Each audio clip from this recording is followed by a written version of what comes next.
around and see where the king comes onto the balcony from. Really interesting insight to how Buckingham Palace works. It's exciting. I went yesterday, there was a press preview, and the thing that struck me first of all is that if you're the king and or the late queen and you're on the balcony, you can't see the Mall. I mean, we all see people coming down from the top, you know, thousands of people crowding in towards Buckingham Palace. They can't see it because of this great monument to Queen Victoria called the Queen Victoria Memorial, or they call it the wedding cake, but it blocks the view. So apparently the king has a TV in there, and the late queen did as well. So what they do is they when they're waiting to come on, they're watching the TV to see how the crowd's getting nearer the palace. And the other thing that struck me is when we were on it looking down, is you can actually see individual faces in the crowd out there, because we looked out, you know. So they do get a good view of what's happening directly underneath the palace, you know. So they can see individuals. So if there's a friendly face in the crowd, they can see that person and possibly even wave. But they can't see that enormous mass of people you get at the big events that goes back towards Admiralty Arch. The other thing I learned is there's a great historical link, because the person that put the east wing on the palace, because it was originally 3 sides, and Queen Victoria had, of course, 9 children, so they had to build a 4th side for all the nurseries and things. Edward Blord was the architect, but the master builder was Thomas Cubitt. GB News, the People's Channel.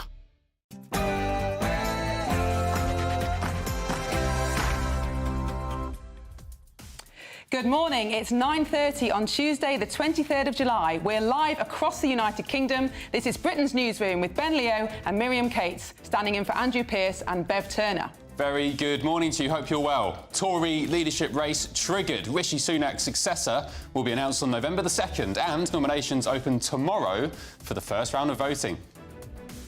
Elsewhere, more turncoat Tories. Reform UK leader Nigel Farage says more Tories will defect to his party this year as it becomes, in his words, an electoral powerhouse. And radicalising young men online. A senior police officer has warned that online influencers like Andrew Tate can radicalise young men into extreme misogyny. And Prince Harry congratulates Birmingham as the city is confirmed to host the Invictus Games in 3 years' time. The question being, would you welcome Harry and Meghan back to the UK in 2027? And breaking news this morning, Andy Murray has announced that he'll retire from tennis after competing at the 2024 Paris Olympics.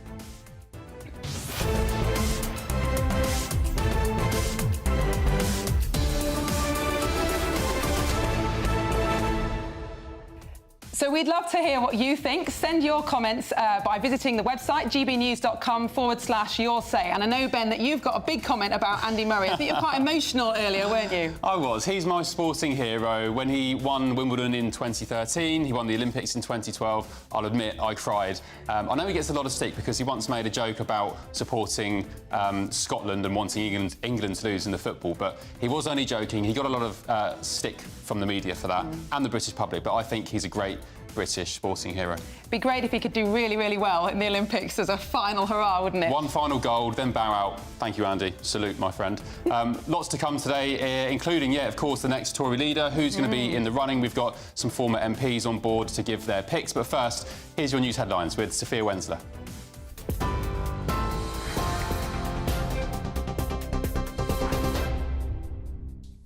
Ben, thank you. Good morning. I'm Sophia Wensler from the GB Newsroom at 9:32. Your headlines. First to the US, where Kamala Harris is making quick moves to assert herself as a presumed nominee to face Donald Trump. On her first full day in the race, many of those once tipped to challenge the vice president instead threw their support behind her. That paved the way for her campaign to raise around $81 million just a day after President Biden dropped out. Surveys suggest she's now secured more than enough delegates to secure the Democratic nomination, giving her what she's called broad support.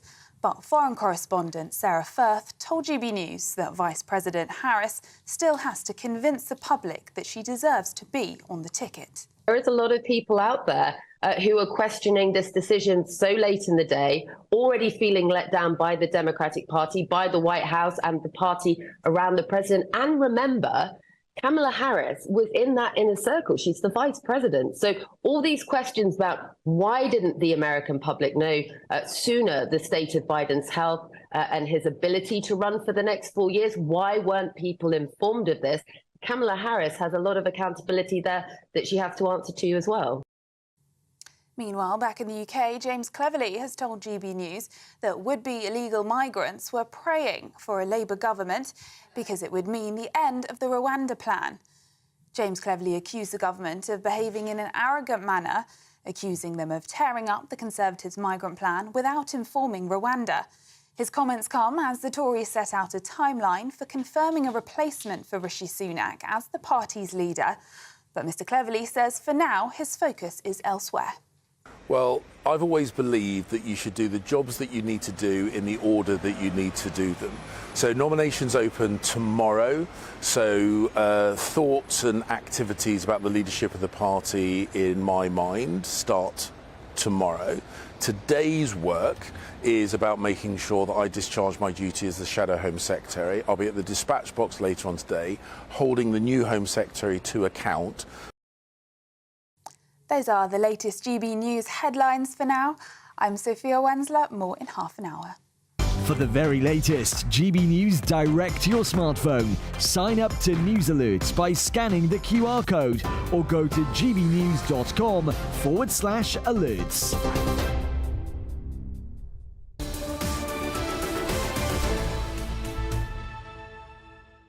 Morning to you, hope you're well. This is Britain's Newsroom this morning with me, Ben Leo, and of course our special guest this week, Miriam Cates. How was your first day yesterday? Well, I think I got through it. I did quite enjoy it after the first nerve-wracking half an hour was open, so thanks very much for leading me through. Yeah, the viewers loved you. Oh, Lots of nice comments and emails. So, yeah, we're going to have some more fun today, tomorrow and Thursday, and then, of course, Andrew and Bev are back in the hot seat from next week.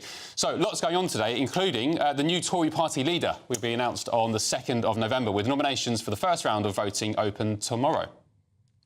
Rishi Sunak, he will remain the leader until then, despite leading the Conservatives through their worst defeat ever in the election earlier this month, where you, of course, Miriam, sorry to remind you, you lost your seat. It's like personal interest in that. So who do you think are the front-runners, Miriam, in this bout? Well, it's difficult to say because there are different polls depending on whether you look in which paper and online. But clearly there are some who are very much expected to declare: James Cleverly, Suella Braverman potentially, Robert Jenrick. Suella, do you not think she's going to be off to reform? Well, so are the rumours saying, but she said quite clearly at the weekend that she's a Conservative MP. She's been in the party, I think, 30 years. That would be a big jump. But it's such a long race, isn't it? So I think nominations close early next week, so we'll know by then. But there could be 6, 7, 8 candidates even. So you've got, say, let's go through them. Say, Priti Patel, Robert Jenrick. Yeah. Suella, of course, as you mentioned. Oh, James Cleverly. Isn't James Cleverly the favourite? It depends which paper you read. I think I saw a poll that said that Robert Jenrick was the favourite with members. Of course, they'll have the final say, but it's up to MPs to get it down to the last 2, even though I think there will be 4 by the party conference at the end of September. So it's a very different way of doing it to normal, and obviously over quite a long period of time. So we should see quite a lot of the candidates. Unfairly or not, Robert Jenrick, who's been very vocal about migration, he held Rishi Sunak to account very well in the run-up to the election on migration failures in the Conservatives. Yeah. But Robert Jenrick is sometimes called Robert Generic as a fairly cool nickname. Is that unfair on him? Well, I think, obviously, he looks like a standard Tory. You know, that's what people think of, whereas we've had in the past quite a lot more people from different backgrounds, I suppose, in the party. But I think what we need to be looking for, what the party needs to be looking for, is someone who has a serious narrative about what happened, what went wrong, but also a serious plan for the future, who isn't just saying the usual stuff about low taxes, etc. But to help us to interrogate this more closely, we've got the senior political correspondent at The Times, Aubrey Allegretti, who's joining us now. Good morning, Aubrey. So what do you think about this situation? Are you surprised about the rules and how long it's going to take to pick a new leader? Not really, because Conservative MPs as a whole seemed to really want the widest possible field.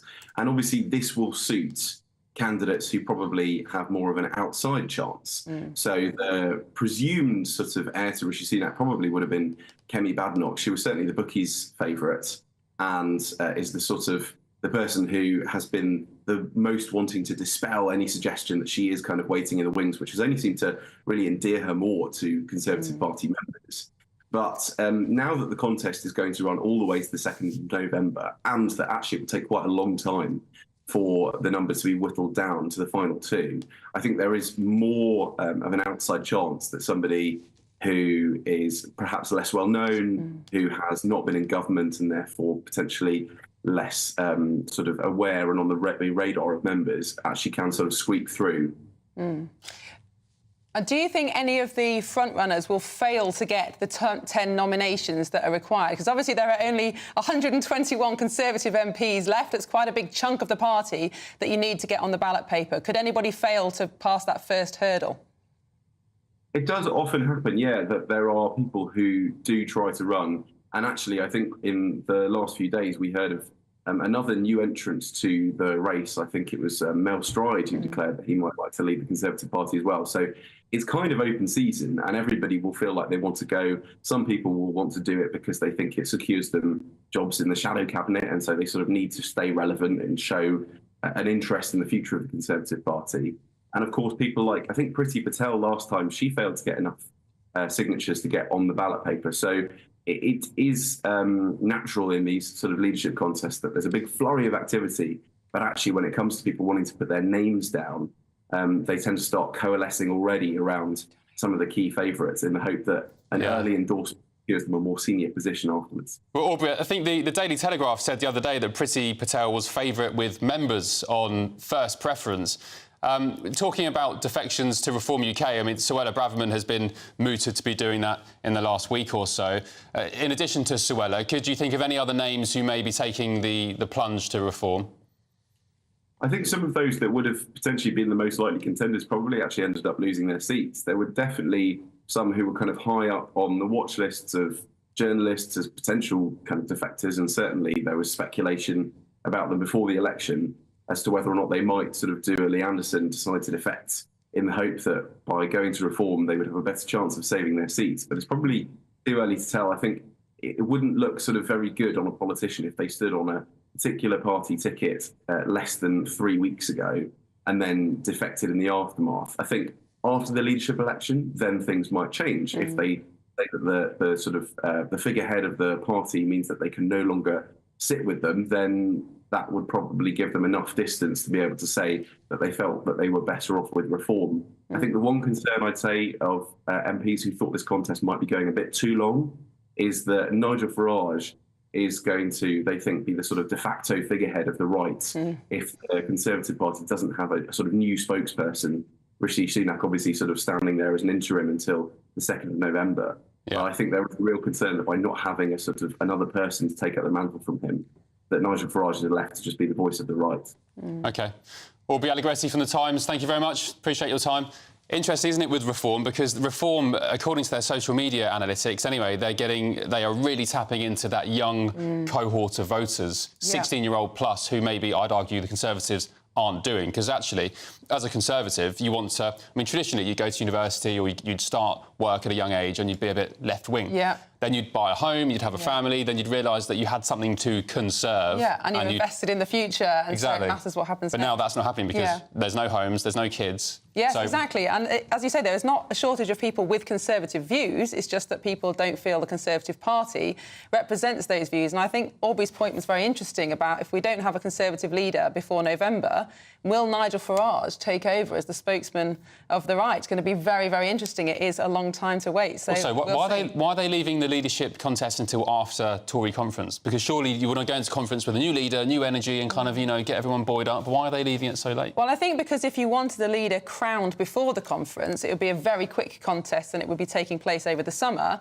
And people feel, given the scale of the defeat, the party needs to have longer to take stock and give the new potential leader opportunity to talk. So we'll see. But I think what could be difficult is if the 4 people chosen by the conference, MPs then choose a different 2 to what the membership want. Well, the members, according to the Daily Telegraph, the members want Priti Patel. She was leading a poll on first preference picks a couple of days back. So Priti Patel with the members. Front runner. Will the party agree? Well, we'll see. We'll be talking about that more later. But up next, are young men being radicalised into extreme misogyny online by influencers such as Andrew Tate? One senior police officer thinks so. You're with Britain's Newsroom on GB News.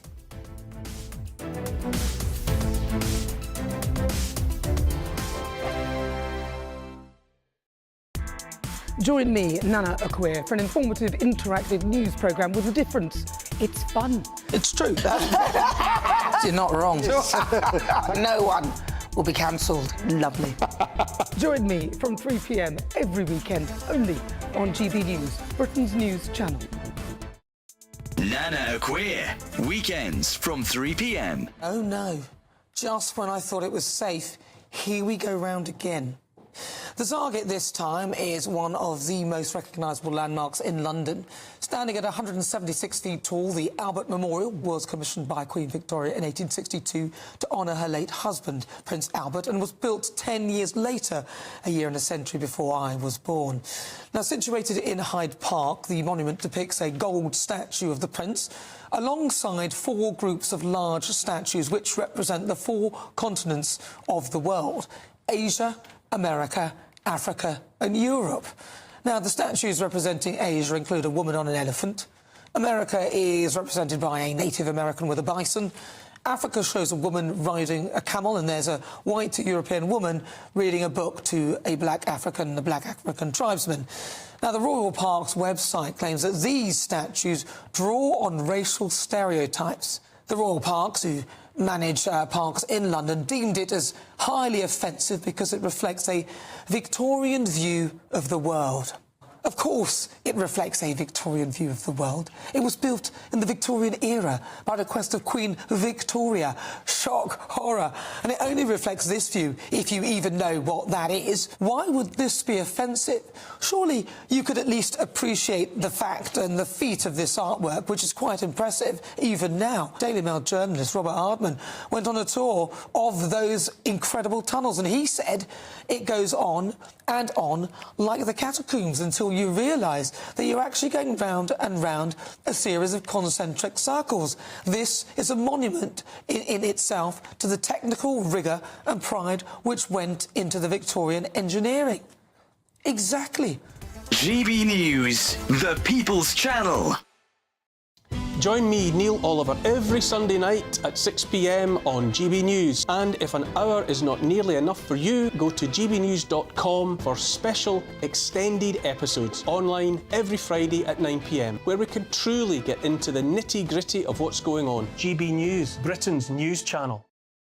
We're proud to be GB News, the People's Channel. And as you know, we always love to hear your views. Now, there's a new way of getting in touch with us at gbnews.com/yoursay. By commenting, you can be part of a live conversation and join our GB News community. You can even talk to me, Bev Turner, or any of the members of the GB News family.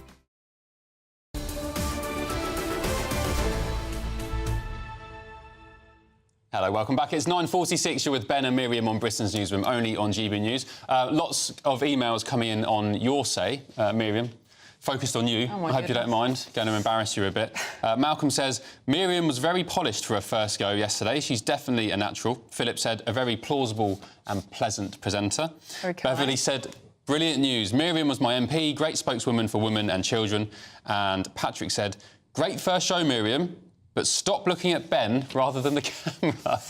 Do you know, it's really difficult because obviously I've been a guest and been interviewed a lot as an MP on this show and many others, and you're told only to look at the interviewer. But of course now when you're presenting, you also have to look at the camera. So I'm trying to learn that skill, but thank you for picking that up. Yeah, it's a very unnatural thing to do. But of course, you guys at home, the viewers, you are part of our channel, our conversation.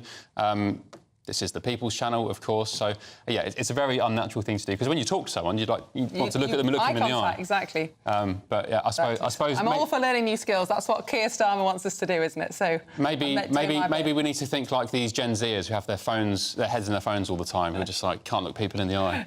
Anyway, we move on. OK, up next, a shocking report out this morning says that violence against women and girls is a national emergency, with nearly 3,000 crimes recorded every day. Speaking at the National Police Chiefs Council, one senior officer said the online influencers like Andrew Tate, for example, are radicalising boys into extreme misogyny in a way that is, quote, quite terrifying. So is radical misogyny being spread online? Here to debate this is the journalist Rebecca Reid and political commentator Connor Tomlinson. Good morning to you both. Rebecca, let's start with you.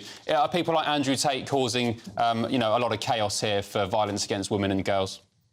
Well, the only person responsible for individual violence towards a woman or girl is the man who does it. But we do know that people like Andrew Tate are increasingly popular. The last study I could find says that 32% of young men, so under 25s, have a positive view of Andrew Tate. And this is a man who has said things that I literally can't repeat on breakfast television.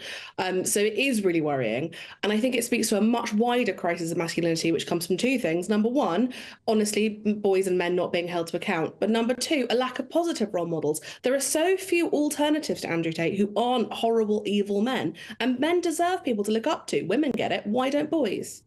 Connor? I want Rebecca at some point to elaborate when she said boys and men not being held to account as being the crisis of masculinity. I would diagnose this as very different problems. I mean, for example, as Children's Commissioner Dame Rachel D'Souza has pointed out, nearly half of young boys in the UK grow up in a household where their fathers are scarcely or never present. I think that might be causing the vacuum of positive masculine role models in men's life, causing them to seek out online role models like Andrew Tate, who I don't think are very productive. But I think there are two big beasts leaking beneath the surface of blaming influencers like Tate for this. First of all, again, Rachel D'Souza pointed out, I think it was last year, that in the vast overwhelming number of these cases where it is child-on-child sexual violence, young boy on young girl, adult sexual content that children had seen was mentioned in the incident report transcripts. And yet, even on websites like X, for all Elon Musk's merits of buying Twitter, you can be 13 to make an account, but there's still explicit information on there. And then the other one that lots of people don't want to talk about is that Gen Z is one of the most diverse generations that Britain has ever seen. And in the direct correlative to importing grown men and children from other cultures where women and girls are not valued with the same moral worth as men, and their sanctity is instrumental to what a man might be able to claim for his own power and pleasure, violence against women and girls has gone up. And that is an uncomfortable reality. So I would like to also ask, who among this cohort is committing these crimes? OK. So, Rebecca, I just want to dig into that a little bit more, because nobody thinks that Andrew Tate is a good role model. None of us here, certainly. But isn't Connor right? Isn't online pornography and the violence that children and young men are seeing much more responsible for the real-life violence we're seeing against women and girls than any online influencers? Well, unfortunately, they're all part of the same problem. And also, you can't realistically say that no one thinks Andrew Tate is a good role model because, as I said, 1 in 3 young men does think he's a good role model. Yes, absolutely. Exposure to pornography is a big problem. The fact that a significant number of children by the age of 12 will have seen hardcore pornography is an enormous issue, and one that should be completely fixable, because you shouldn't be able to access porn unless you have some kind of age verification. That should be something that would be really easy to sort out. But violence against women and girls doesn't just come from seeing porn. It comes from a wide variety of sources, particularly this sense of entitlement that a lot of young men and boys seem to grow up with. And I actually agree with Connor. I do think lack of men and fathers in the household is a problem. Unfortunately, all of these problems seem to be coming from men. It's not lack of mums in the household that's creating this. It's men walking away from their responsibilities. So whichever way you cut it, it does seem to be that the men and the dads and the male influencers are kind of the problem here. But do you not think, Anna, I don't know what you think about this, Connor, that actually young boys are given a pretty hard time nowadays, and they're taught a lot about sexism and how to treat women better, which of course is right, but actually some of the more traditional masculine part-times and masculine traits are now taught about as toxic. Where are young men supposed to go for these role models, Connor? Well, if you're teaching young men about sexism and then you're defaulting to the sort of Caitlin Moran school of men and young boys need to just be more like girls and share their feelings and sit around in colouring circles, I don't know, then you're going to build male resentment. And when there were young male role models that were up and coming and healthy, like before the pandemic, before Andrew Tate's stratospheric rise, Jordan Peterson, he is and was lumped in with Tate as some sort of Pied Piper for incels, even though he was telling young men to make their bed and repair their relationship with their father. So I'm sorry, but the cultural hegemony has been one that has denigrated young male competence as proof of tyrannical patriarchy in all times and all places. And then as soon as you get that for generations, you then wonder why young men might become angry and gravitate towards the type of unsavory figures like Tate, who say that actually, no, you don't have to accept this and you can claim this by force. And I think that's disturbing, but it's a product of feminism's making. Rebecca, last word to you. There was a lot of word salad there, which didn't mean a great deal, but feminism Thank is you not for the to blame. insult, completely irrelevant. That feminism is not to blame for men hurting or murdering women. It is an extraordinary leap to say that in some way women are responsible for their own murders or abuse. It's to blame from Andrew Tate. You know I didn't say that. Don't be disingenuous. What a bonkers thing to conclude. But I'm not sure. I think this is the problem. I'm not sure that people like Connor actually come to the table wanting to have a conversation where we actually end violence against women and girls.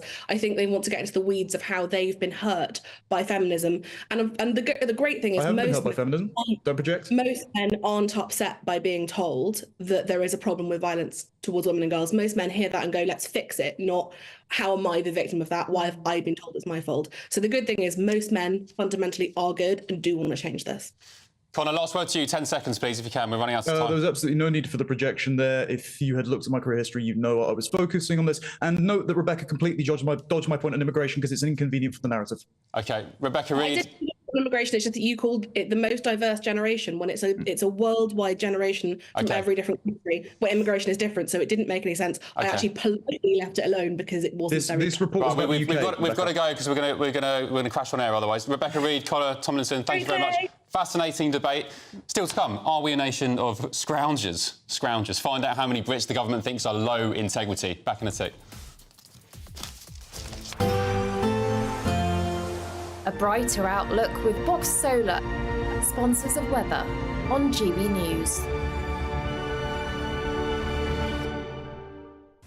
Hello, a very good morning to you. Welcome to the latest forecast from the Met Office for GB News. Still some showers around today, but in between the showers there'll be a bit more sunshine compared with yesterday, and as a result it will feel a little warmer as well. Certainly a sunny start for Western Scotland, Northern Ireland, North West England, North Wales. Elsewhere, some cloud, some showers already from the word go. There'll be a few more developing through the morning and early afternoon. The odd sharp downpour. Otherwise, not everyone will see a shower. Away from them, with the sunshine feeling pleasant, with highs of 23 to 25 in the south, 18 to 22 further north. Then later in the day, the showers will tend to fade away. We're going to see a ridge of higher pressure build from the southwest, and that will allow plenty of evening sunshine across southern and southwestern parts of the UK. Temperatures during 5-6 p.m. up into the high teens, low 20s, feeling very pleasant out there, and most of the showers by this stage easing away. So for the vast majority, it is a fine end to the day. Western Scotland looking beautiful actually at this stage, with highs of 15 to 18 Celsius. And we'll see clearing skies develop more widely overnight, although there will still be some patchy cloud, particularly for Northern Ireland, Western Scotland, for example. The vast majority will stay dry overnight, however, and whether you've got the clear spells or the cloud, well, it's going to be a relatively mild night with temperatures in the mid-teens in the south, 11 to 13 further north. So we start Wednesday with plenty of dry and bright weather, long spells of sunshine for many central, southern and eastern parts of the UK. I think there'll be some showers pushing into Western Scotland for a time, and there'll also be some showers developing across eastern parts of England, some heavy downpours by the afternoon here, but for many it will stay dry, and where we get the sunshine, warm once again, 25 or 26 Celsius. Make the most of it because Thursday sees more rain arrive. That warm feeling inside from Boxed Boilers, sponsors of weather on GB News.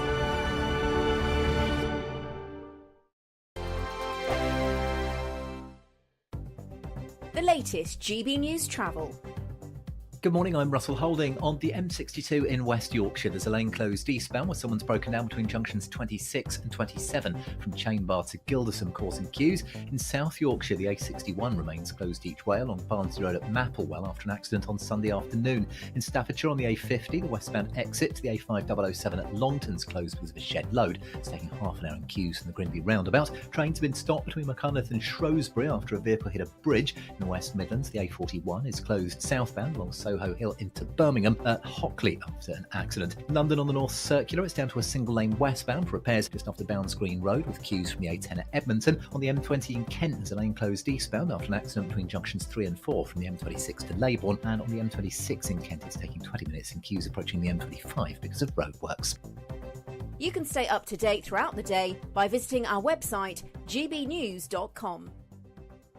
Don't miss your chance to win our Super Summer Giveaway. With your chance to win £30,000 cash, our biggest cash prize to date, which means you get to spend every single penny however you like. What plans would you make with an extra £30,000 cash in your bank account? Take your family on the ultimate holiday, buy that treat that's always seemed out of reach, or just put it in the bank for a later date. However you'd spend it, make sure you don't miss out. For another chance to win £30,000 in tax-free cash, text cash to 63232. Text costs £2 plus one standard network rate message. You can enter online at gbnews.com/win. Entries cost £2, or post your name and number to GB07 PO Box 8690 Derby DE1 9TT.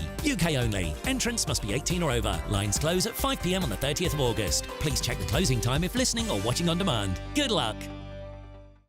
Hi there, I'm Michelle Dewberry and I'm going to take a second to tell you all about my show, Dubes & Co. We start off with the issues of the day. We then bring in both sides of the argument. We get rid of the disrespect. And then you throw me into the mix. And trust me, I'll tell it exactly how it is. And then, of course, the magic ingredient, you at home. We mix it all together and what have we got? In my opinion, the best debate show in town.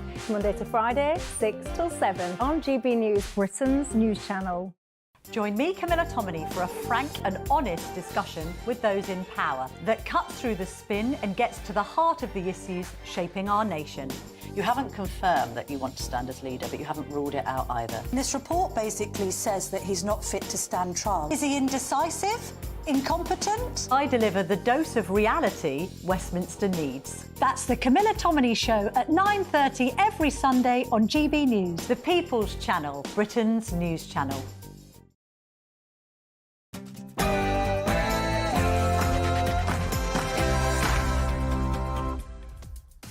Good morning. It's 10 a.m. on Tuesday, the 23rd of July. Live across the United Kingdom, this is Britain's Newsroom with Ben Leo and Miriam Cates, standing in for Andrew Pearce and Bev Turner. Very good morning to you. Hope you're doing well this morning. Right, Tory leadership race. It's been triggered. Rishi Sunak's successor will be announced on November the 2nd, and nominations open tomorrow for the first round of voting. Who's your pick? And elsewhere, more turncoat Tories in the pipeline, perhaps. Reform UK leader Nigel Farage says more Tories will defect to his party this year as it becomes, in his words, an electoral powerhouse.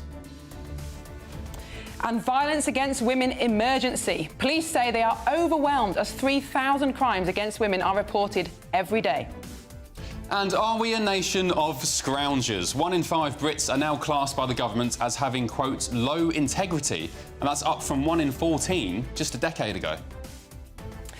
And breaking news this morning, Andy Murray has announced that he'll retire from tennis after competing at the 2024 Paris Olympics.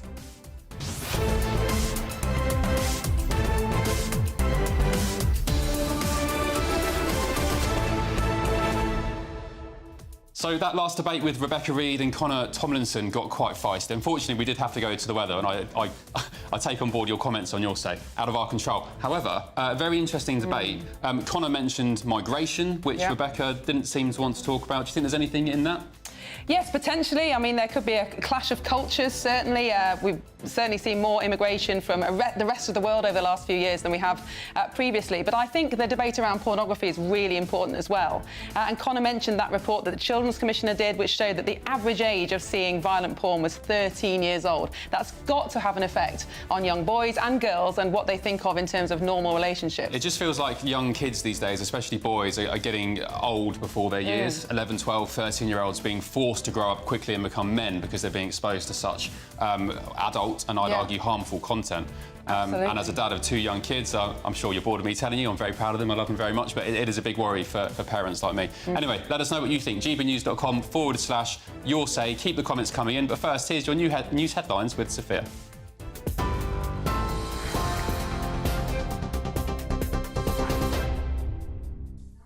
Ben, thank you. Good morning from the GB Newsroom. It's just gone 10 o'clock. I'm Sophia Wensler with your top story this hour.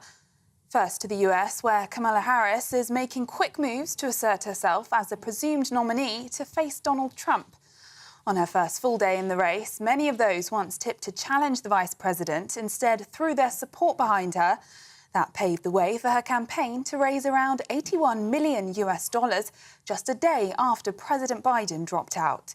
Surveys suggest she's now secured more than enough delegates to clinch the Democratic nomination, giving her what she's called broad support. But foreign correspondent Sarah Firth told GB News that Vice President Harris still has to convince the public that she deserves to be on the ticket. There is a lot of people out there who are questioning this decision so late in the day, already feeling let down by the Democratic Party, by the White House and the party around the president. And remember, Kamala Harris was in that inner circle. She's the vice president. So all these questions about why didn't the American public know sooner the state of Biden's health and his ability to run for the next 4 years? Why weren't people informed of this? Kamala Harris has a lot of accountability there that she has to answer to as well. Meanwhile, back in the UK, James Cleverly has told GB News that would-be illegal migrants were praying for a Labour government because it would mean the end of the Rwanda plan. James Cleverly said the government had behaved in an arrogant manner, accusing them of tearing up the Conservatives' migrant plan without informing Rwanda. His comments come as the Tories set out a timeline for confirming a replacement for Rishi Sunak as the party's leader. But Mr Cleverly says for now his focus is elsewhere. Well, I've always believed that you should do the jobs that you need to do in the order that you need to do them. So nominations open tomorrow. So thoughts and activities about the leadership of the party, in my mind, start tomorrow. Today's work is about making sure that I discharge my duty as the Shadow Home Secretary. I'll be at the dispatch box later on today, holding the new Home Secretary to account. In other news, violence against women and girls is a national emergency, with nearly 3,000 crimes recorded every day. That's according to a new report. Violence against women and girls includes domestic abuse, rape, sexual assault, stalking and harassment. A report commissioned by the National Police Chiefs Council and the College of Policing estimates that at least 1 in every 12 women will be a victim each year, though the actual number is believed to be higher due to unreported crimes. It comes amid growing concerns that online influencers such as Andrew Tate are fueling sex offences committed by teenage boys. He's currently facing criminal charges in Romania for rape, human trafficking and sexual exploitation, which he denies. The Prime Minister says there's no silver bullet to end child poverty as he faces growing pressure for the two-child benefit cap to be dropped. Sir Keir Starmer acknowledged the passion of Labour MPs amid reports of a rebellion over continuation of the policy that affects around 1.6 million children. He'll face pressure from his colleagues in the Commons today, including his own party, to change his position and scrap the policy. The government is to set out plans to change the name of the Department for Welfare to the Department for Work. Work and Pensions Secretary Liz Kendall will lay out plans to tackle economic inactivity and help Labour meet its long-term ambition of reaching 80% employment. She'll say that under the Conservatives, not enough attention was given to the issues that determine whether people can work, including health, skills, childcare and transport. It comes after the Prime Minister announced the creation of a new body called Skills England, which he says will fire up homegrown labour and reduce reliance on overseas workers. And one of the world's greatest tennis champions will say au revoir after the Paris Olympics. Andy Murray has announced that this year's Games will be his last ever tennis tournament.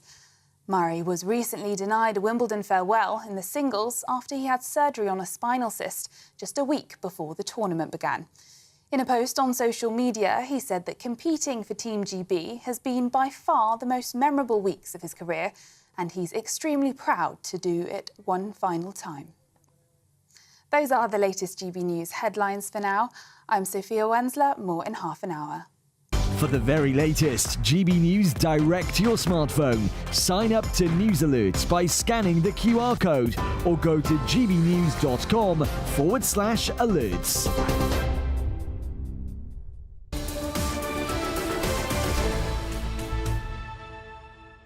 Thank you, Sophia. It's 10:07. Ben and Miriam with you on Britain's Newsroom, only on GB News. What a debate that was between Connor and Rebecca. It's really got you exercised at home. Lots of emails flying in.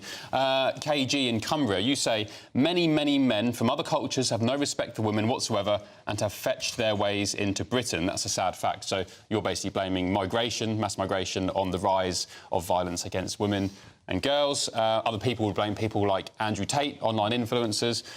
Will, you said, Rebecca Reid has just said men are walking away from their responsibilities.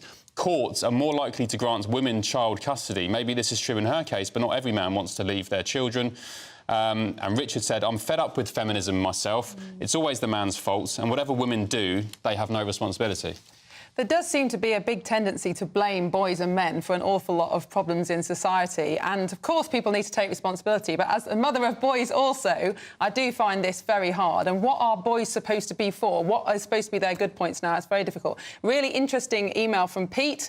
Rather than blaming the kids for seeing the stuff, this is about pornography, it rather begs the question, why are the adults producing it in the first place? Well, good question, but pornography is a multi-billion-dollar industry, and I think about a third of the internet is actually pornography. So it's a huge problem that we just don't talk about enough, in my opinion. Yeah, there's a market for it. And I was saying to you off air, you know, when I was a kid, 16, 17, the only porn I saw was maybe some magazines, you know, on the top shelf of a newsagent, which I guarantee, compared to today's content that young kids are seeing online, is just chalk and cheese, you know? Yeah, exactly.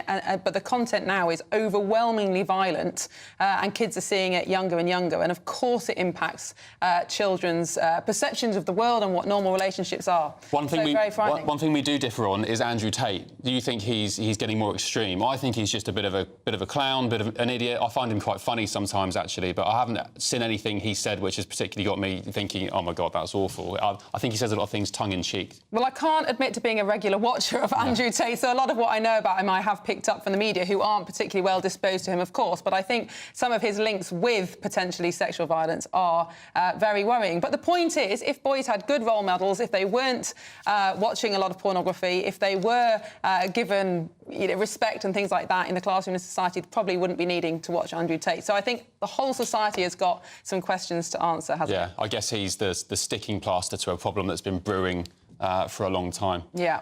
Anyway. So, moving back to politics, the new Tory party leader will be announced on the 2nd of November, with nominations for the first round of voting opening tomorrow. Rishi Sunak will remain leader until then, despite leading the Conservatives through their worst defeat ever in the election earlier this month. So, Labour Party activist Susie Stride joins us now. Good morning, Susie. Nice to see you. Good morning. So, hello, nice to see you. Are the Labour Party relishing this long leadership battle? Will it be good news for the Labour Party, or will it just draw attention back to the Conservatives? I think, to be honest, we're going on with governing. We've got like a long list of things that we want to do to transform this nation. And I think we're just getting on with that. And I mean, I don't know how much we're, thinking about what's going on in the Conservative Party. However, it is important for democracy that we have a strong opposition.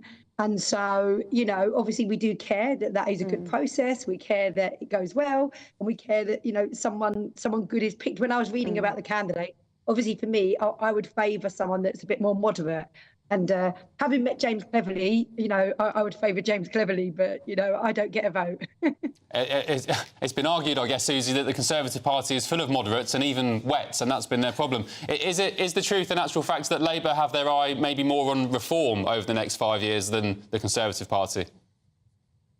I mean, I think, look, ultimately, we have to listen always to the British people, and the British people voted in big numbers for both the Conservatives and reform. And I think part of being good leaders and being humble is that you don't just disregard those people and those votes. You listen to those people and say, actually, lots of people voted for reform, some people voted for Conservative, and we need to understand why. And we need to not disregard that or dismiss those people. We need to listen to them. And also we need to make changes where we need to make changes.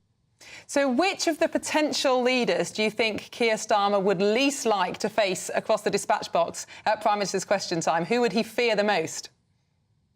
Oh, I don't know. That's a tough one. I don't really... Do you know what? I don't really know, because, I think... Let's have a look at them. Yeah. I think James Cleverly doesn't even seem to be on there, but I think James Cleverly for me, what you want, I would say now, is someone who is going to unite the Conservative Party, but also, and I was saying this on your programme the other day, someone that's going to cast vision. I think the Conservative Party need to refine themselves. What are they about? And not these little issues like immigration. Yeah, these issues are important. I understand they're not little, but it's about the vision. What's the vision for Britain? Where do you see Britain in 10, 15, 20 years' time? And I think you need a leader that is going to talk about vision, and almost cast a new vision. And so, again, if I had a vote, I would be going for that person. And personally, I don't know, as I say, James Cleverly is someone that, I've met him a number of times, and I personally, think, he's a good leader and he seems like a uniting force. But ultimately, it's going to come down to your members, to the members of the Conservative Party. Susie, just moving on slightly, what do you make of this this debate raging at the moment about the rise in violence against women? Who's to blame? Is it Andrew Tate? Is it porn? Why are young boys' minds so corrupted? What do you make of it? And Yvette Cooper in recent weeks has said that she's going to work hard to make sure that women and girls are protected like never before. In your opinion, who's to blame? Yeah, I mean, it's interesting because I've actually worked first-hand with rape victims here in East London, and I'm going to tell you the process is awful. It's like everything's against you. I am quite a fighter, and I was fighting for this particular victim, and literally, everything is against you on every level. And so I think there's lots of things. I mean, you guys have put your finger on something very important. I think we have to regulate social media. That's going to have to be some sort of kind of global agreement, but we have to regulate it. Like you said, when we were growing up, pornography, you didn't really see it. And then now it's all over kids' phones. Now, I work in schools, and I've had girls come to me and say, we're so concerned for the boys in our year 9s, year 10s, and the amount of pornography that they can just get access to on their phones. So I think we've got to regulate social media. It's got to begin to be taught well in schools about respect for girls, looking at girls as your sister, as your mum, and treating them that way. I think role models, like we've got famous people selling gambling. How about we have some famous footballers selling, let's be respectful to women and to girls. But Susie... Yes, sorry, go for it. Fascinating. But Susie, the Labour Party seems very reluctant to regulate things like social media and mobile phones. Actually, the last Conservative government was moving to a position where they were going to ban phones in school and potentially even social media for under-16s. But Labour seems now very allergic to that kind of regulation, even though it would protect children from these kind of harms. Do you think they will move on this? I mean, I hope they will move on this. I think you've got very, very good people there. You've got people like Jess Phillips, and Angela Rayner. You've got people in there that, are very passionate about these issues. And I would hope, that we will be fighting on this. And if I don't see us fighting on this, I will be strongly pushing for it, myself, because this is a crisis. And I actually think this is a national emergency. And I think it's incumbent upon us. We're the adults in the room. We're the adults, and I'm not going to have 20, 30 years time people look back and say, what did you guys do when? Yeah. And I think you'll agree with me. These movies that come out on Netflix and they've got lots of sexual stuff in them. This is not healthy. And we know it's not healthy. Yeah. And so I think there's lots we can do. I think we can agree it's rocket science. And I hope this Labour government will be working hard on it. And if they're not, I will definitely be lobbying for that. OK, Labour Party activist Susie Stride, thanks very much. Thanks. I'm kind of torn on the whole censoring the internet kind of thing. On one hand, it's the problem, kids accessing porn is, of course, terrible. On the other hand, I don't want to become a state like China or even Russia now, where they're censoring YouTube, certain websites, social media. I was the first generation of using the internet properly back in the 90s, and it was great. The Wild West side of it, as far as I'm concerned, as a part libertarian, is great. I think this is the thing. You don't have to censor the internet if children aren't allowed on it. And that's the problem. It is a Wild West. There isn't a way of making the internet safe for children when there is all this dreadful content. And we're going to talk about AI and how that's making things even worse later. But if you just say children aren't safe to go online, then you don't need to censor it for adults. And actually, that's a much cleaner way of doing it. But then they'll say, but kids need the internet for learning and they'll get left behind. Well, having a laptop computer, being able to research and go on Wikipedia is fine, but that's completely different to having porn in your pocket, which is essentially what mobile phones are for children. I think there is a big difference between phones and using computers for work. Good point. So, coming up next, are we a nation of scoundrels and scroungers? Find out why Brits are being described by the government as having low integrity. You're with Britain's Newsroom on GB News.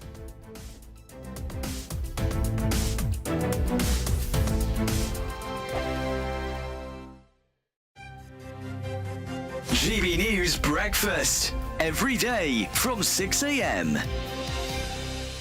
Anton Dubek, and even I know that's a big name, has become the latest Strictly Come Dancing pro to come under some sort of fire amid the show's misconduct probe. Yeah, his former partner, Layla Ruiz, told her lawyers that Dubek made offensive comments to her back in 2009. Which you have to accept is quite a while ago, but it's almost as though things are building. He has since apologised, and she has accepted the apology. But what on earth is absolutely going on inside Strictly Come Dancing? I have to say it has been a strictly witch hunt this week because, you know, it's been like the snowball effect. You know, a couple of months ago we had Amanda Abbington who came out with accusations against Giovanni Panice. Now, I don't even know who she is. Who is okay, she? so she's an actress. She's been on there she is. She left the show early because she said due to personal distress. She now then came out and said actually working with Giovanni Panice caused her PSTD. Another dancer, Graziano Di Prima, who's now left because there was videos that had surfaced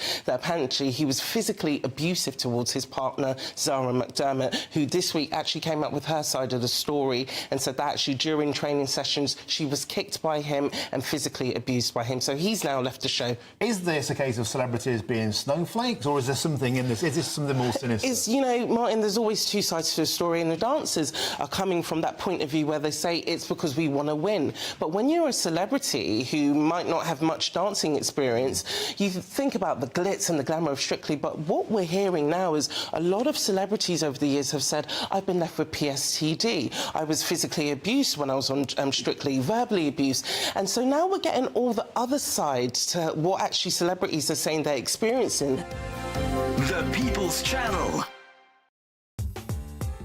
I'm Christopher Hope. From pop stars to politicians, I'll interview anybody in a pub who's got a political opinion. Join me every Friday on Spotify, Apple Podcasts, YouTube or gbnews.com, or wherever you get your podcasts. This is GB News, the People's Channel. In the GB Newsroom, we bring you the news as it happens. With our team of dedicated journalists across the UK, GB News brings you accurate reporting of the day's topical agenda. When the news breaks, wherever and whenever it's happening, we'll be there. This is GB News. The People's Channel, Britain's news channel. We're proud to be GB News, the People's Channel. And as you know, we always love to hear your views. Now, there's a new way of getting in touch with us at gbnews.com/your-say. By commenting, you can be part of a live conversation and join our GB News community. You can even talk to me, Bev Turner, or any of the members of the GB News family.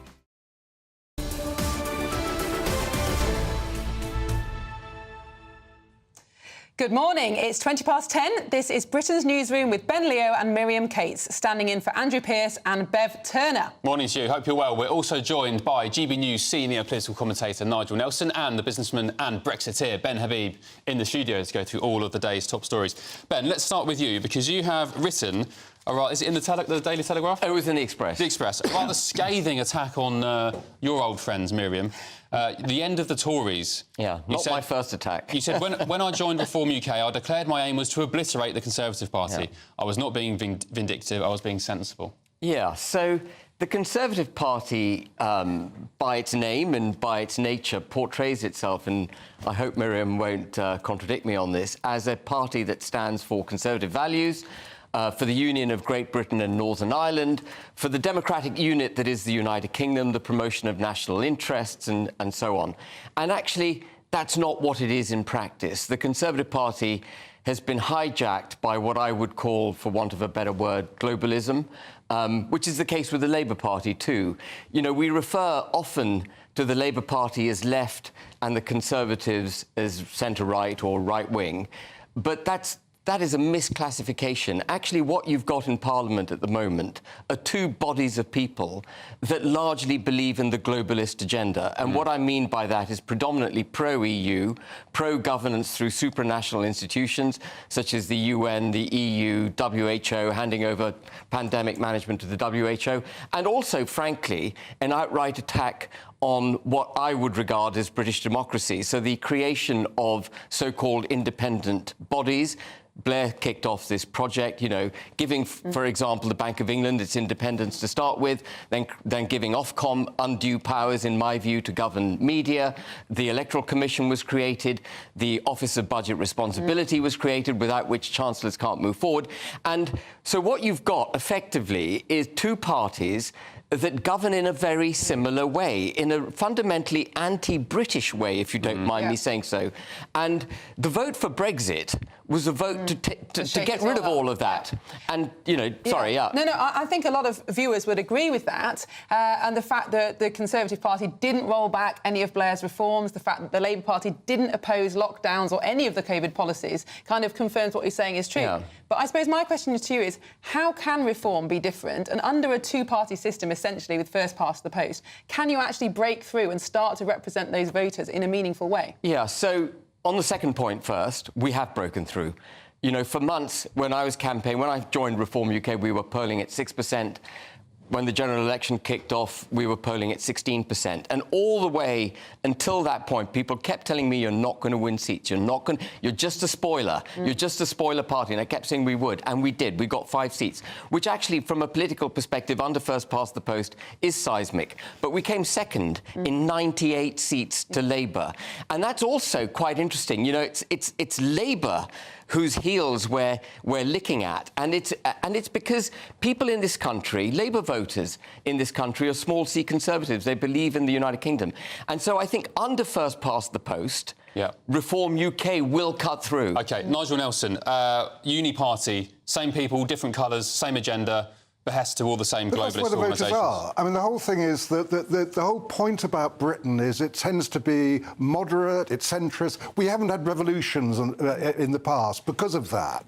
So when Ben talks about centrist parties being anti-British, they're not anti-British at all. That is where the voters mostly lie, and that's the kind of government they're after. Can I just pick you up on that? I mean, some would argue the current agenda, whether it's Conservative or Labour, is anti-British. We're giving billions and billions to Ukraine, not knowing when it's going to end. It's a bottomless pit of money. So Keir Starmer announced some tens of millions to some African project the other day. The foreign aid budget is out of control. Some would say it is anti-British. Well, I mean, taking those two things... Open borders? How can you be pro-British with open borders? You have to have borders to define your territorial integrity. I knew you'd get onto immigration eventually. No, it's not just immigration. Isn't it the case, Nigel, that actually, yes, Britain is moderate and centrist, but the centre has moved so much? I mean, can you imagine saying 20 years ago that open borders was a good policy, or huge amounts of debt was a good policy? Well, open borders isn't a good policy. Who's advocating open borders? But now that's it's what seen we've as got. Immoderate if you believe in controlling immigration, or at least in certain quarters it is. So isn't it the case that the centre has moved rather than the British people? Well, no, I mean, first of all, as far as the new government's concerned, they're still about controlling immigration. All they're saying is that the Tory methods of doing it were unworkable and ridiculously expensive. So they have a different way of doing that. No, we probably never will stop the small boats coming across entirely, but we should be able to reduce them. And as far as the But we should stop them entirely. Nigel, it is the definition of the United Kingdom. The limit of our territorial waters marks where our country ends and France starts, and that needs physical enforcement. It's basic. The notion... But what you want to do is actually drown people in the Channel. No, I don't want to drown anyone. By trying to turn the boats back to France. I tell you what you're doing. Your policy guarantees continued death in the Channel. Because by encouraging the trade, by not stamping down on it, by not stopping the boats, more and more people are going to come and more people are going to die. And, by the way, just let's be utterly clear on this. We are importing criminality into the UK by not enforcing our borders, and we are therefore allowing civil society in this country to be assaulted. And I call that uncivilised. But the argument is not over whether or not we should enforce our borders. We both agree with that. The question is how we enforce the borders. And at the moment, we've got a system where we've introduced the Illegal Migration Act, and all that's done is stored up 100,000 people who can't stay in this country but can't leave it either. So you need to break that kind of logjam so we can send people back who need to go back. Labour's policy is simply to speed up the asylum application process for that 100,000 people. Absolutely right. And then give them settled status. That's it. Ben, can I ask you a question? Nigel alluded to it there, and you know, I'm just going to hit you with it. Hit me. Your comments about drowning quote unquote migrants in the Channel with Julia Hartley-Brewer. Do you think you were axed from reform because of that? Do you think maybe they saw it as a bit of a liability? That conversation was a hypothetical argument where I allowed Julia Hartley-Brewer to paint an unrealistically stupid picture, and I did what no politician should do, which is give her the gotcha moment she was seeking. So do you think that Nigel thought, because of that, you were maybe a little bit of a liability, if you don't mind me saying? No, not at all. No. Do you not connect the two instances? No, not at all. Not at all. No, it's absolutely clear if you watch the video. Julia Hartley-Brewer was saying, a bunch of people come over in a dinghy, you try and stop them, and they get out a knife, stab their dinghy, all end up in the drink. And I said, well, one of the things you could do is rescue them by giving them another boat. She said, well, what if they stab that boat and end up all in the drink again?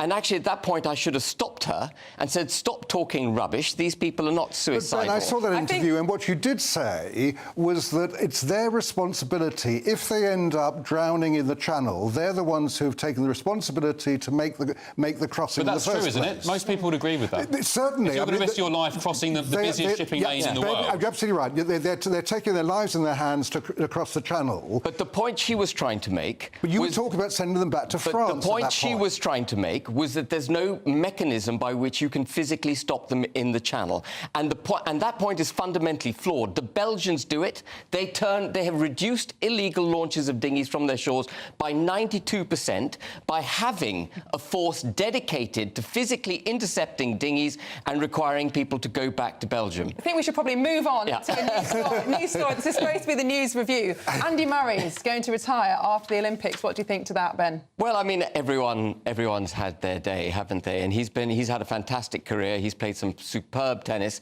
He's done what lots of British sportsmen do, which is take us to the point of unbridled optimism only to dash our hopes, and then on occasion also delivered. And I think he's been a fantastic sportsman. He hasn't been perhaps the best unionist, you know, in terms of his belief in the United Kingdom. But he was only joking about that. Was he only joking? I'm a massive Andy fan. It was during a football tournament, and some journo said, you know, are you going to support England if Scotland get knocked out? He said, nah, of course not. He was only joking. But people, fair enough, I forgive him. People really attacked him for it. Yeah, I mean, look, the guy's 37. It's around about the time that you should retire from a sport like tennis.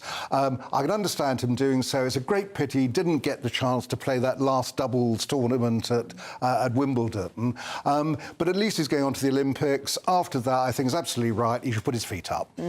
Yeah, I love Andy Murray. When he lost the Wimbledon final against Federer, I think it was 2012, he came back 2 weeks later to beat, was it Djokovic or Federer? Sorry, Federer again at the Olympic Games final, won gold, came back the year later, won Wimbledon. I just think, you know, he's a great British institution. Hero. Yeah, we all agree on that one. Nice. It's a good place to end the discussion. Yeah, thank you. You'll be back shortly. Maybe we'll reignite this small boats argument because it's feisty indeed. Thank you, Ben. Thank you, Nigel. Sophia Wensler is on standby with your news headlines.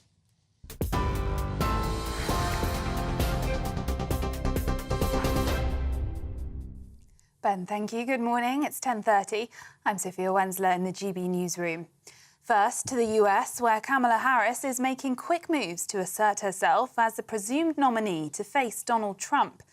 On her first full day in the race, many of those once tipped to challenge the vice president instead threw their support behind her. That paved the way for her to campaign to raise around $81 million just a day after President Biden dropped out. Surveys suggest she's now secured more than enough delegates to clinch the Democratic nomination, giving her what she's called broad support. James Cleverly has told GB News that would-be illegal migrants were praying for a Labour government because it would mean the end of the Rwanda plan. The Shadow Home Secretary said the government had behaved in an arrogant manner, accusing them of tearing up the Conservatives' migrant plan without informing Rwanda. His comments come as the Tories set out a timeline for confirming a replacement for Rishi Sunak as the party's leader. The government is to set out plans to change the name of the Department for Welfare to the Department for Work. Work and Pensions Secretary Liz Kendall will lay out plans to tackle economic inactivity and help Labour meet its long-term ambition of reaching 80% employment. It comes after the Prime Minister announced the creation of a new body called Skills England, which he says will fire up homegrown labour and reduce reliance on overseas workers. And one of the world's greatest tennis champions will say au revoir after the Paris Olympics. Andy Murray has announced that this year's Games will be his last ever tennis tournament. Murray was recently denied a Wimbledon farewell in the singles after he had surgery on a spinal cyst just a week before the tournament began. In a post on social media, he said that competing for Team GB has been by far the most memorable weeks of his career, and he's extremely proud to get to do it one final time. Those are the latest GB News headlines for now. I'm Sophia Wensler, more in half an hour. For the very latest GB News direct to your smartphone, sign up to News Alerts by scanning the QR code or go to gbnews.com/alerts. Cheers Britannia Wine Club proudly sponsors the GB News Financial Report. And here's a quick snapshot of today's markets. The pound will buy you $1.2919 and €1.1883. The price of gold is £1,862 and 54 pence per ounce. And the FTSE 100's at 8,188 points. Cheers Britannia Wine Club proudly sponsors the GB News Financial Report.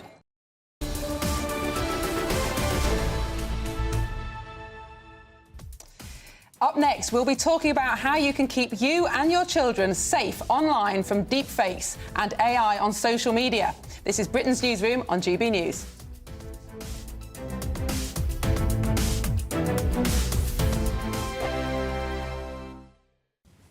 Hello, a very good morning to you. Welcome to the latest forecast from the Met Office for GB News. Still some showers around today, but in between the showers there'll be a bit more sunshine compared with yesterday, and as a result it will feel a little warmer as well. Certainly a sunny start for Western Scotland, Northern Ireland, North West England, North Wales. Elsewhere, some cloud, some showers already from the word go. There'll be a few more developing through the morning and early afternoon. The odd sharp downpour. Otherwise, not everyone will see a shower.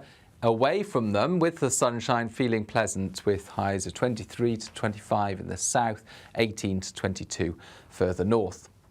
Then later in the day, the showers will tend to fade away. We're going to see a ridge of higher pressure build from the southwest, and that will allow plenty of evening sunshine across southern and southwestern parts of the UK.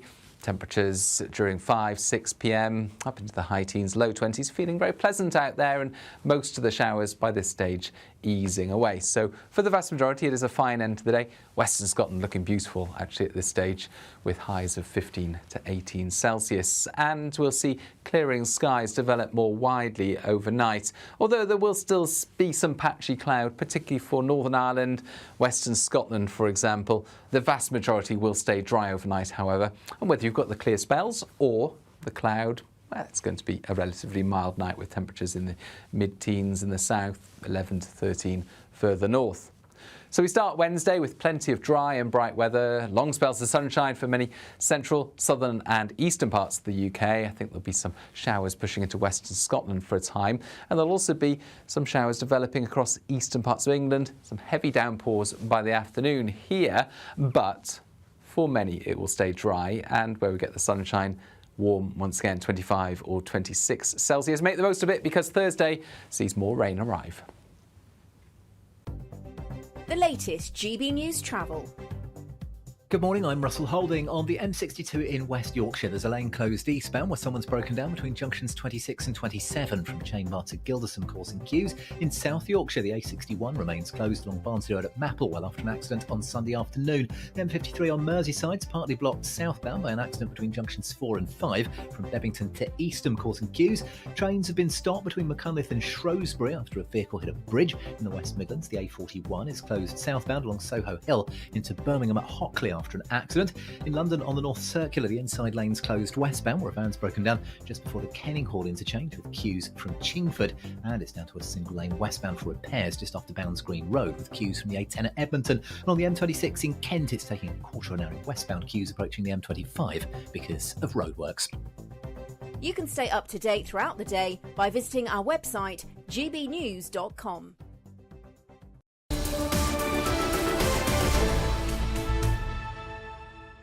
Hello, welcome back. It's 10:37. Ben and Miriam with you on Britain's Newsroom, only on GB News. And now something that I'm very passionate about, which is keeping children safe online. And it's been reported today that 75% of parents are worried about the dangers of AI-generated deepfake audio and video. And a really horrible example of this was a 14-year-old girl, Mia Janin from London, who took her own life in 2021 after being bullied online and reportedly had her face photoshopped onto pornography videos. So, as parents or grandparents, what steps can we take to make the web a safer place for young family members? Well, Rachel Huggins is the CEO of Internet Matters and hopefully here to enlighten us. Rachel, such a complex situation, isn't it? I mean, people blaming pornography, people blaming people like Andrew Tate and so on and so on. But AI, particularly, these deepfake videos, how do we sort it out? How do we tackle this and approach it? Because AI has got so many benefits, hasn't it? But there's also a very dark underbelly.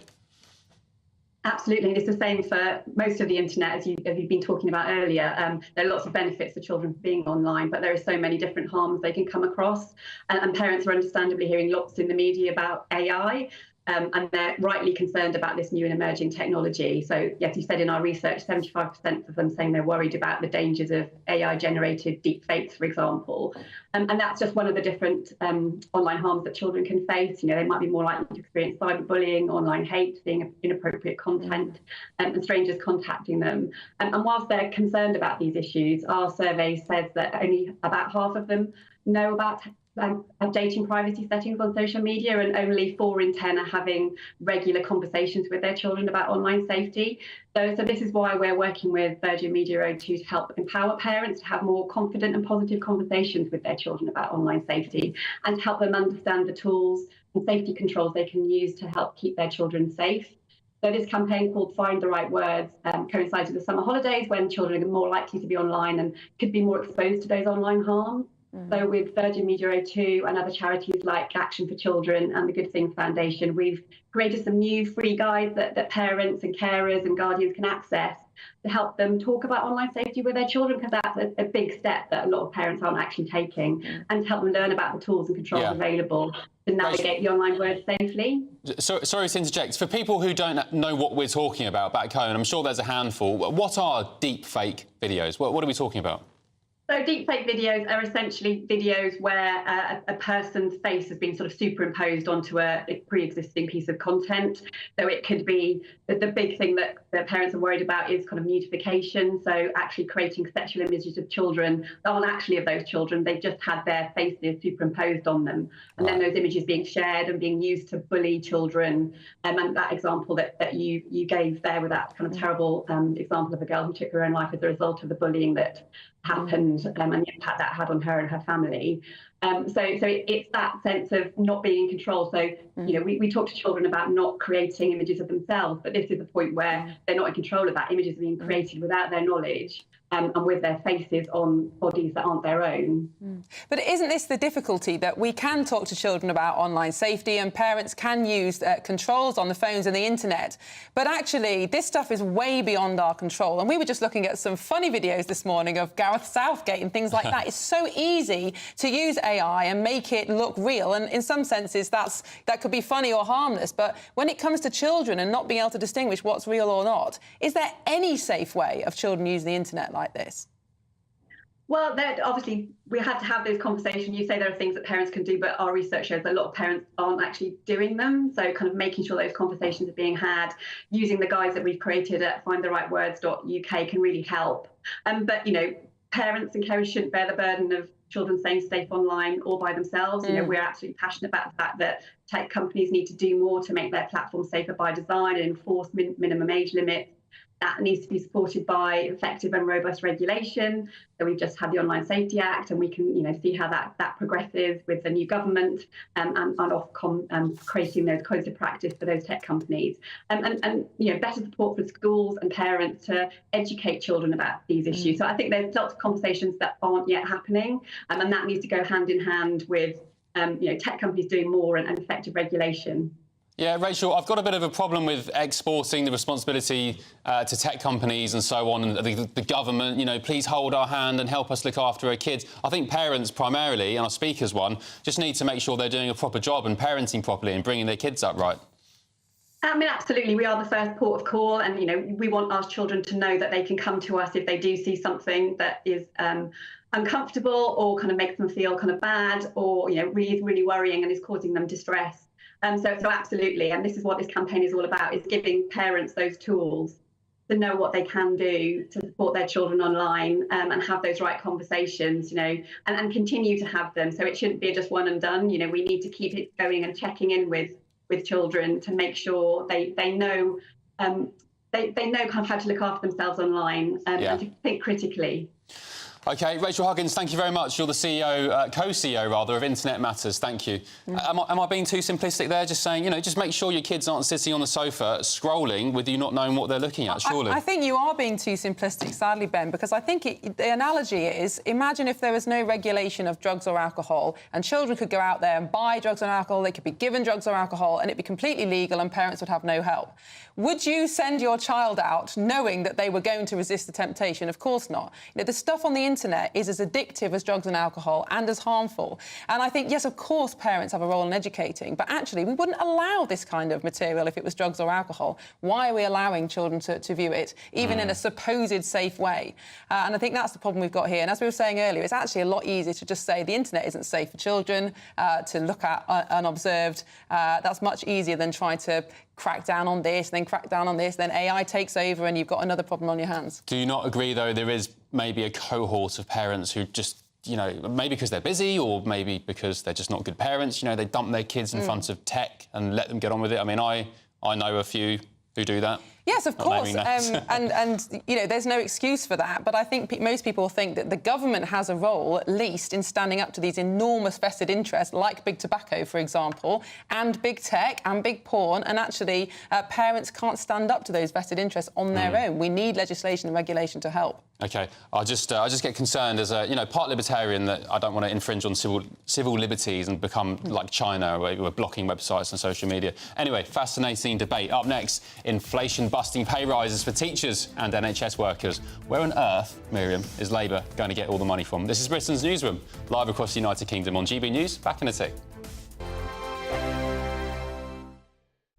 Every Saturday, 10 till 12, we'll bring you all of the news that you need to know. We'll also remind you that there is so much to smile about. It's my favourite time of the week. I get to relax, enjoy some light-hearted stories and let Ellie teach me about fashion too. That's Saturday Morning Live, every Saturday, 10 till 12. Only on GB News, Britain's news channel. Martin Daubney, weekdays from 3 p.m. King Charles has launched his own aftershave, costing, wait for it, an eye-watering 135 quid for a 100 millilitre bottle, promising buyers that they can smell just like the gardens of his Highgrove country pile. Now, this is something that Meghan Markle would do, surely not the King. Is this a case of King Charles selling out, watering down the brand just like Meghan? Well, join me now to discuss this is the royal broadcaster, Helena Chard. Helena, welcome to the show.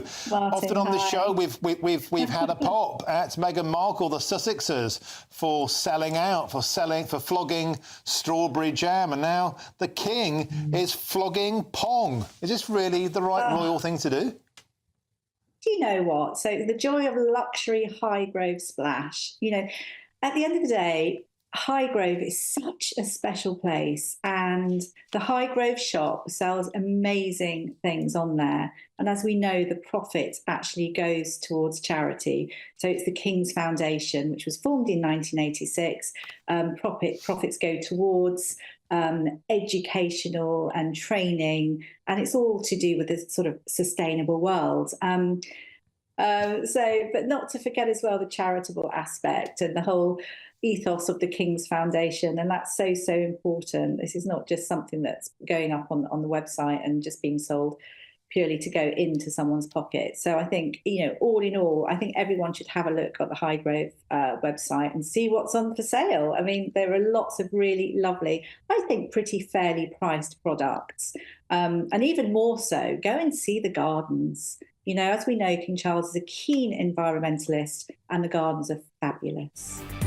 GB News, the People's Channel. Join me, Neil Oliver, every Sunday night at 6 p.m. on GB News. And if an hour is not nearly enough for you, go to gbnews.com for special extended episodes online every Friday at 9 p.m, where we can truly get into the nitty-gritty of what's going on. GB News, Britain's news channel. Join me, Nana Akwe, for an informative, interactive news programme with a difference. It's fun. It's true. You're not wrong. No one will be cancelled. Lovely. Join me from 3 p.m. every weekend, only on GB News, Britain's news channel.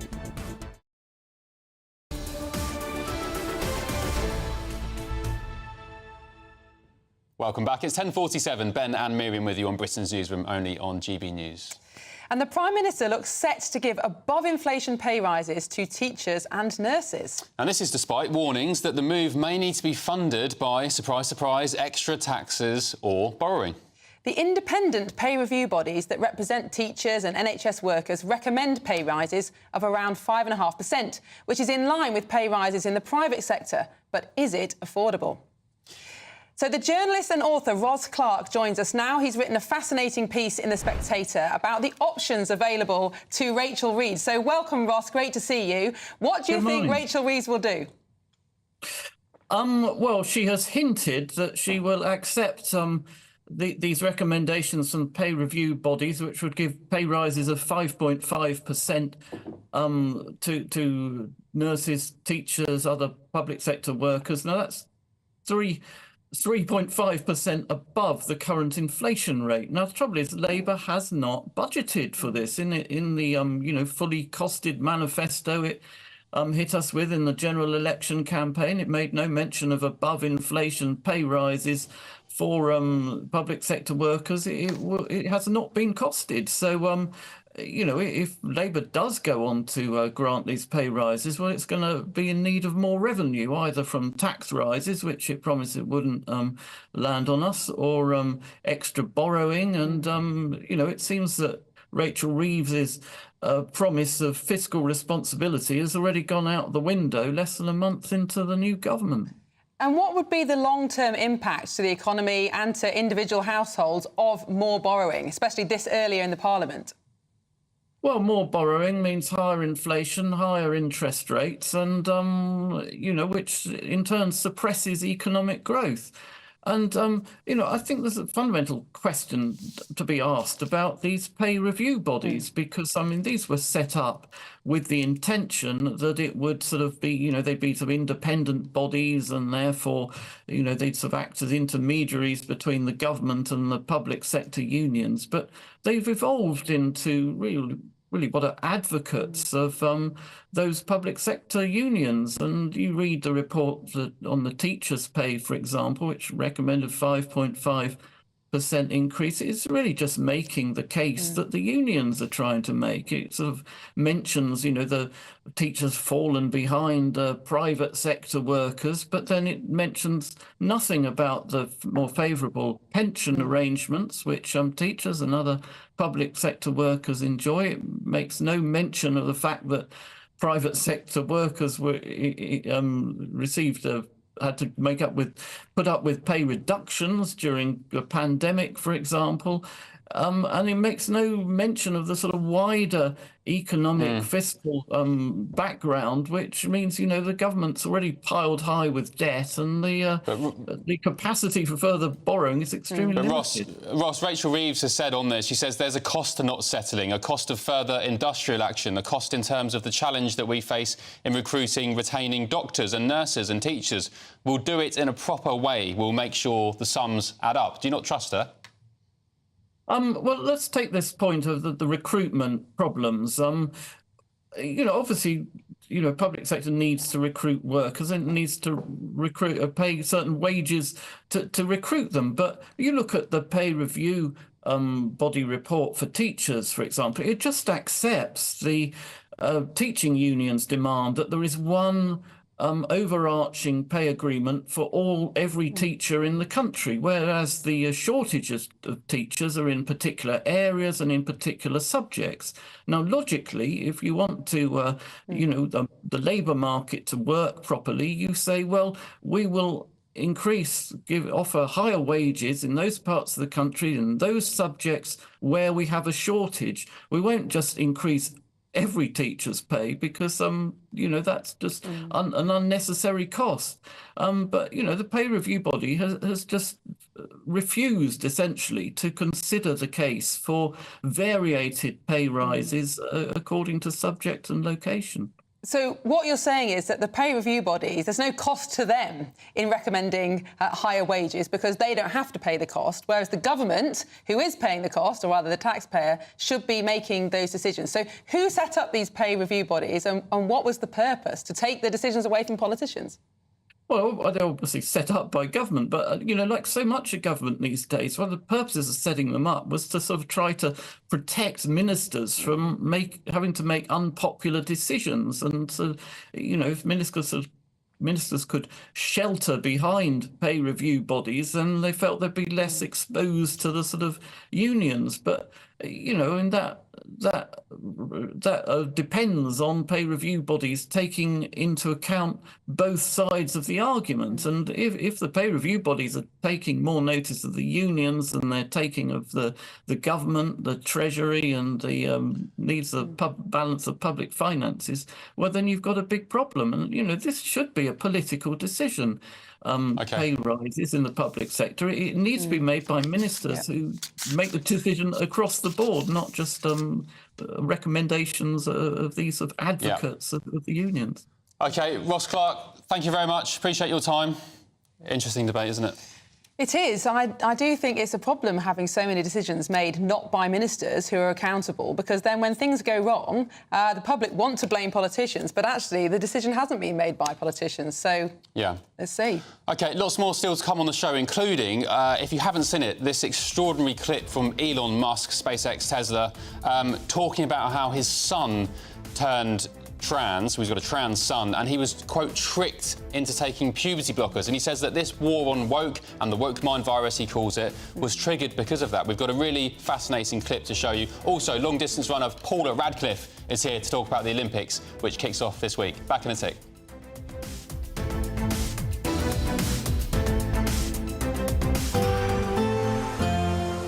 A brighter outlook with Box Solar, sponsors of weather on GB News.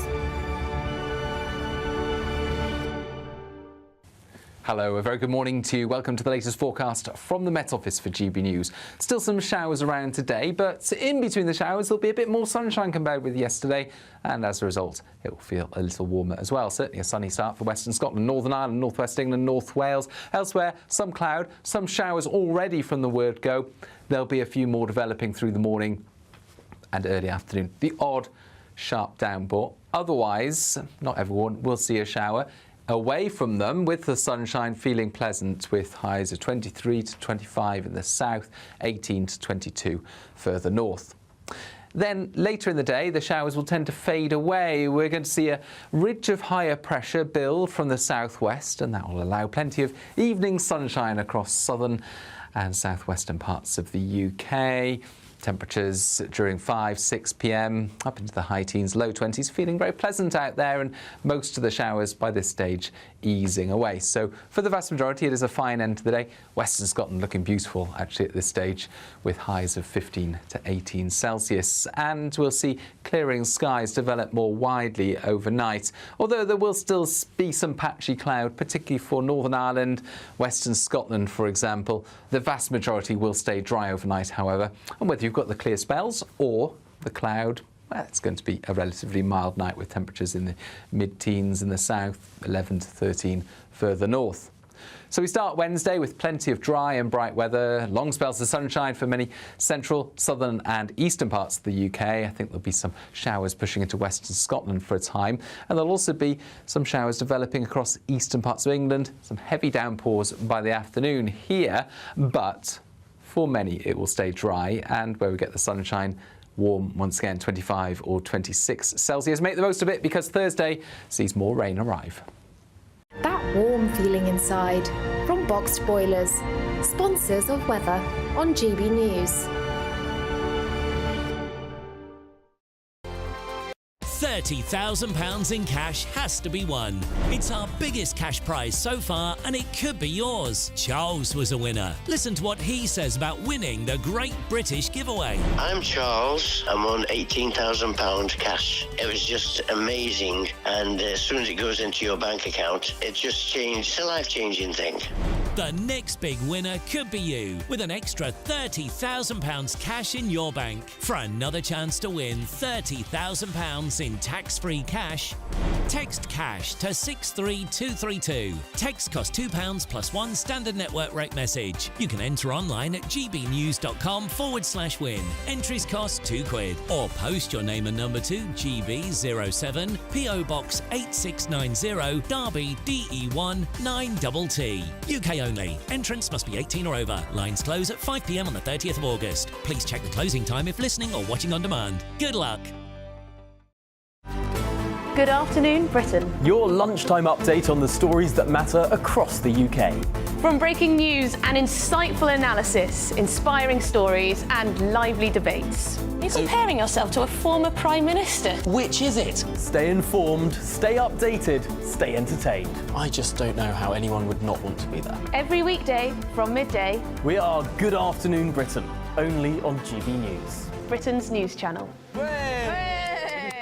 If you want your news to be straight talking, this is the nightmare for the Conservatives again. Down to earth. It's not just Nottingham where this is happening, is it? And most importantly, honest. Hard-working, middle-class taxpayers, they'll get their book thrown at them. Then catch me, Martin Daubney, Monday to Friday, 3 till 6 p.m. on GB News, Britain's news channel. I'm Arlene Foster on GB News, Britain's news channel.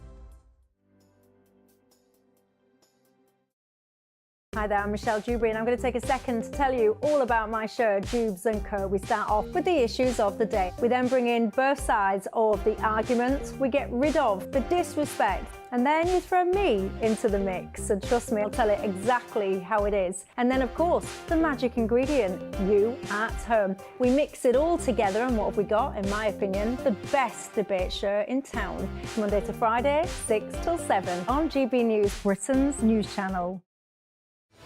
I'm Patrick Christie's. Every weeknight from 9, I bring you 2 hours of unmissable, explosive debate and headline-grabbing interviews. What impact has that had? We got death threats and the bomb threats on. As time passes, She could have saved Storm. you made my argument for me. What My guests and I tackle the issues that really matter with a sharp take on every story. Went everywhere. Something practical could be done. Or I can become something different. Patrick Christie's tonight from 9 p.m. only on GB News, Britain's news channel.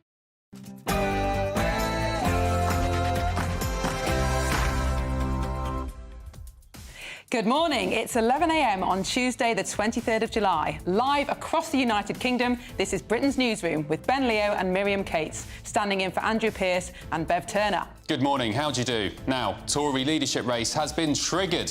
Rishi Sunak's successor will be announced on November the 2nd. Catherine Forster has more. Yes, it's going to be a long 3.5 months for the Conservative Party to decide what it wants to be and how it gets itself back in a position to appeal to voters. The nominations open tomorrow. I'll bring you the details shortly. And radicalising young men online. A senior police officer warns that online influencers, like Andrew Tate, can radicalise young men into extreme misogyny. But could there be other causes? And are we a nation of scroungers? Well, 1 in 5 Brits are now classed by the government as having, quote, low integrity. And that's up from 1 in 14 just 10 years ago. And Prince Harry congratulates Birmingham as the city is confirmed to host the Invictus Games in 3 years' time. Would you welcome Harry and Meghan here in 2027? And here he is, my hero, Andy Murray. He's announced he'll retire from tennis after competing at the 2024 Paris Olympics, starting this week. Very sad news indeed.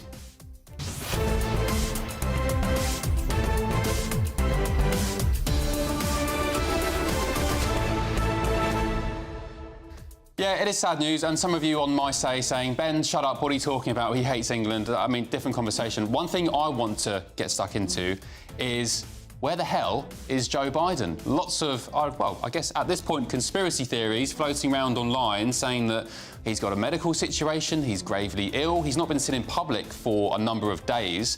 And of course, the situation with the Democratic nominee for the presidential race is being described as a coup.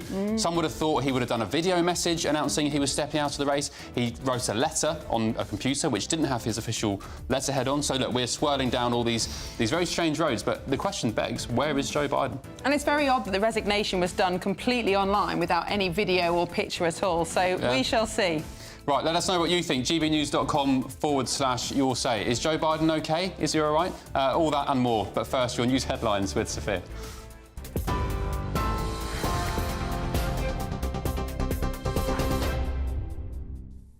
Ben, thank you. Good morning from the GB Newsroom at 2 minutes past 11.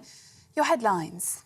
First, to the US, where Kamala Harris is making quick moves to assert herself as the presumed nominee to face Donald Trump.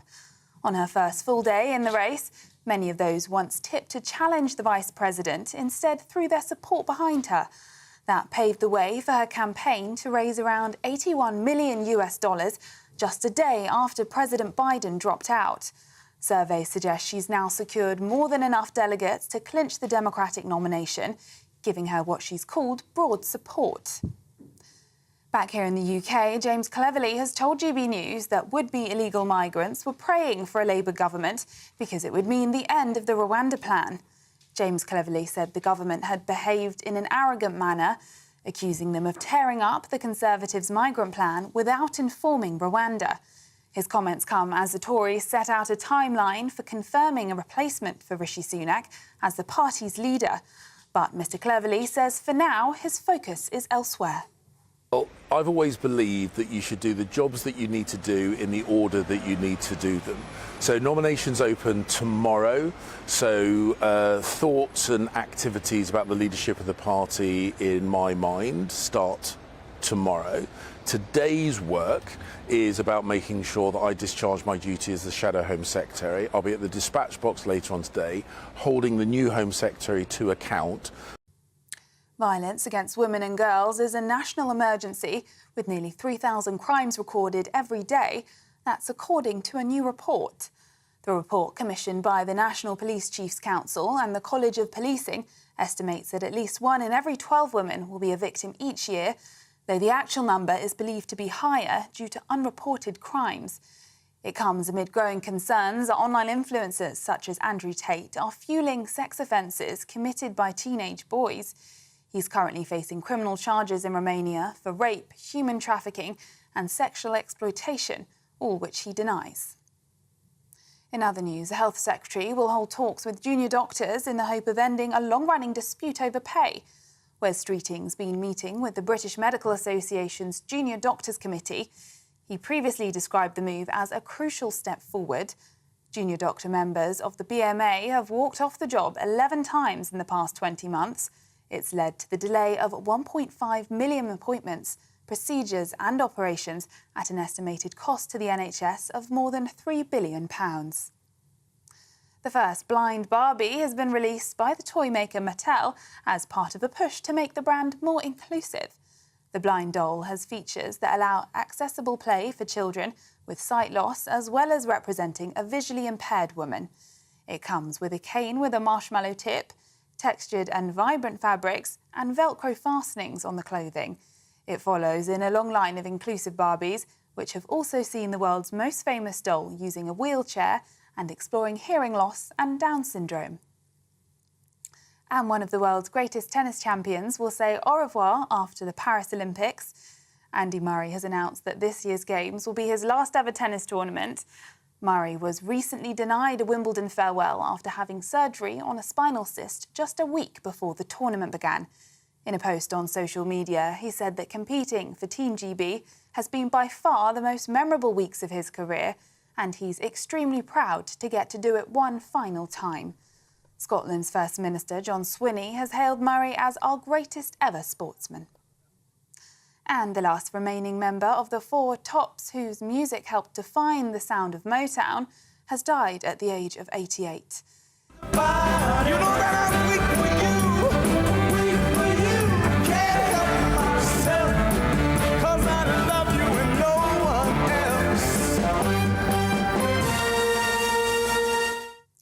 Abdul Fakir, who was often known as Duke, was part of the quartet behind a string of hits throughout the 1960s. In addition to I Can't Help Myself, which you just heard, they also gave the world Reach Out, I'll Be There and Baby, I Need Your Loving, all of which became instant classics. Forever committed to his craft, he continued playing long after the group's heyday, completing his final tour at the end of last year.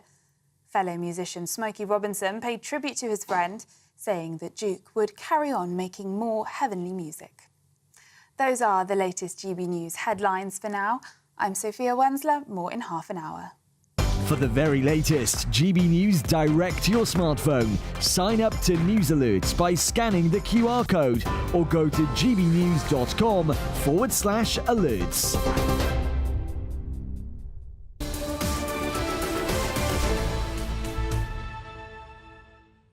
Hello and welcome back. This is Britain's Newsroom, live across the United Kingdom on GB News with Ben Leo and Miriam Cates in for Andrew Pearce and Bev Turner.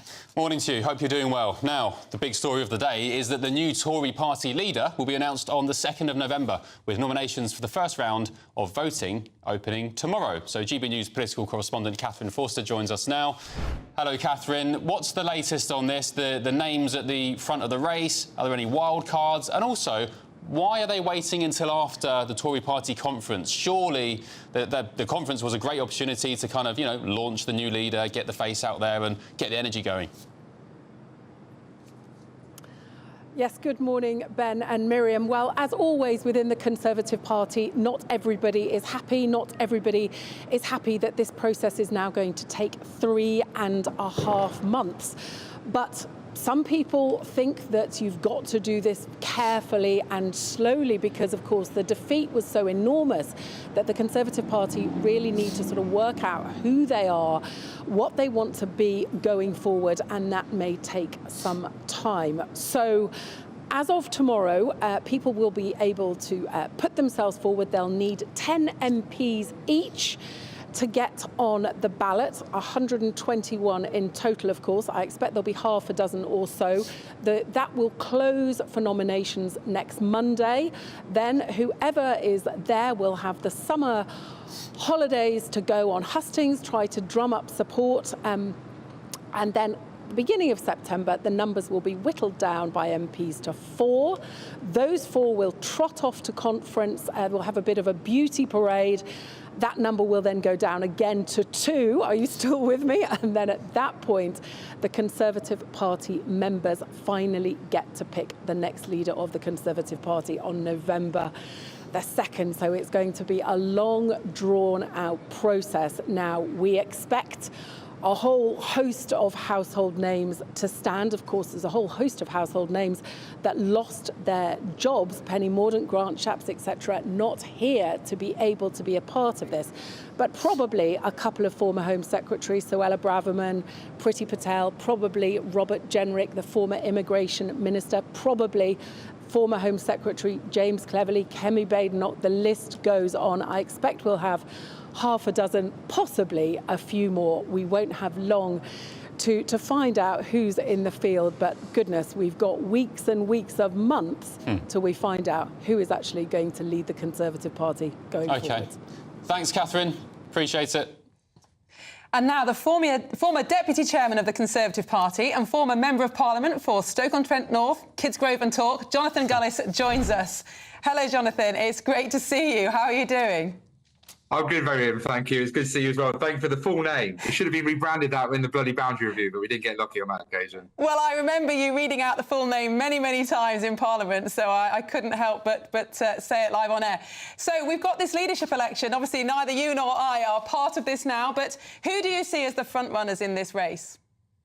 Well, look, Miriam, I'll be backing Priti Patel to become the leader of the Conservative Party because, for me, what we need is someone who has experience. Priti served in William Hague's private office after that crushing defeat in 1997. She's held great offices of state under Cameron, May and Johnson. She was not part of the Liz Truss nor the Rishi Sunak governments. She's been principled. She was one of the stalwarts of Brexit, one of those who stuck their neck on the line. She obviously rebelled against things like the Windsor Framework as well, so stayed true to her principles and her values, but whilst doing that, also remained loyal to the Conservative Party and wasn't trawling the airwaves, wasn't writing articles that would have been unhelpful to the party brand. And for those reasons, I think she's got the experience and the ability to bring the broad church of the Conservative Party together whilst having a very clear offer to the electorate, something that you've been advocating on social media, Miriam, that the Conservatives need to return to. The party of family, party of low tax, the party of tough borders and strong... And certainly she's very popular with the membership, and you and I know her well. She's a lovely person. But surely one of the problems is that we know we lost the election because of immigration, because of uncontrolled immigration over the last few years. And sadly, Priti Patel was the Home Secretary when the numbers increased so substantially in the last 2 or 3 years. So do you think this is going to be a problem for her, not only with the Parliamentary Party, but also amongst the membership?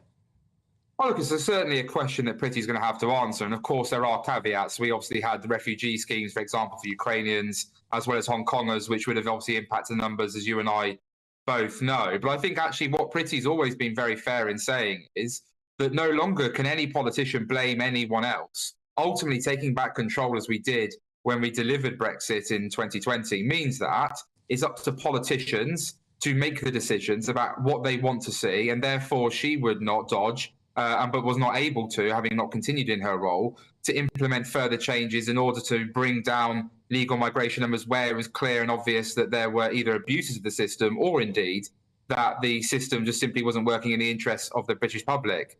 And I think that the problem we've got now is, as you've said, Miriam, time and again, is we've got far too many unelected, bureaucratic quangos and other types who are essentially making decisions and imposing them upon ministers, whereas, and I know Priti wants to certainly rip that up and go back to a day where ministers are held accountable for the decisions that are made and therefore make them as well. Easier said than done, though, Jonathan. What do you make of Nigel Farage saying that more Tories will defect to Reform UK in the coming weeks and months and years?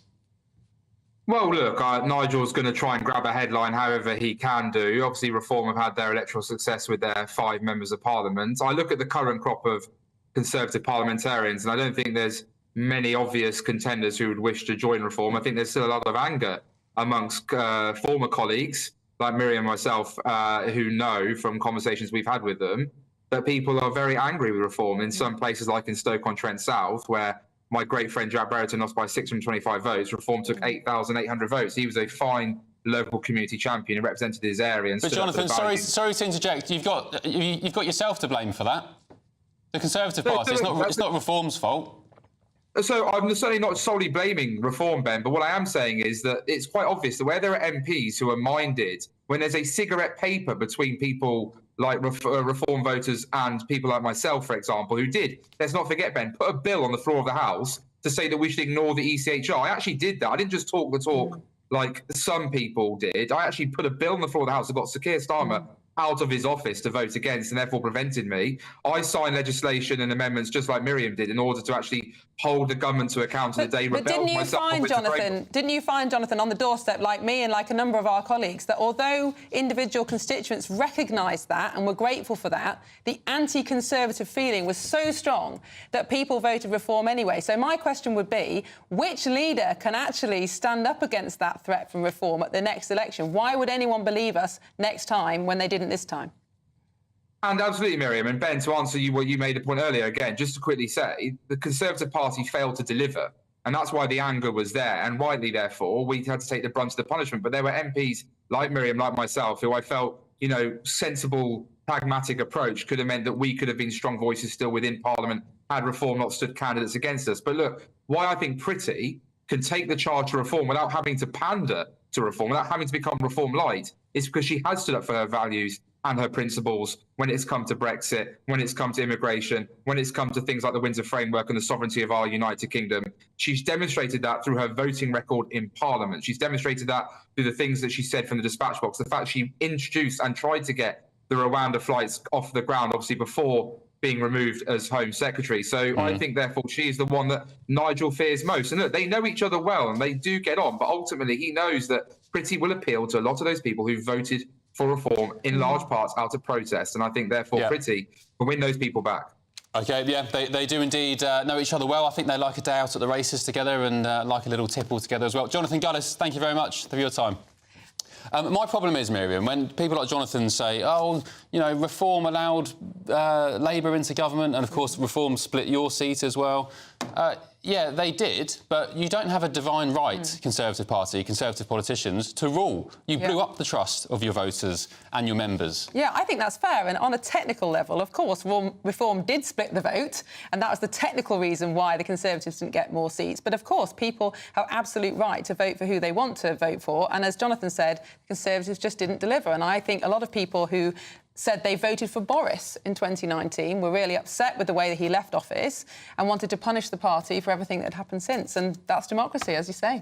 I find it funny as well that, you know, every man and his dog at the time when Boris was ousted in that coup could predict what was going to happen. You were going to get wiped out. But the people that mattered, the MPs who some would say knifed him in the back, it didn't have the foresight or the insight to, you know, to see what was coming. Anyway, up next, this is really interesting. We're going to hear from the CEO of X, formerly Twitter, Elon Musk, who's spoken openly about the battles he's faced with his transgender child. One down your street, I think, Miriam. It's a fascinating clip. This is Britain's Newsroom on GB News. Back in a sec.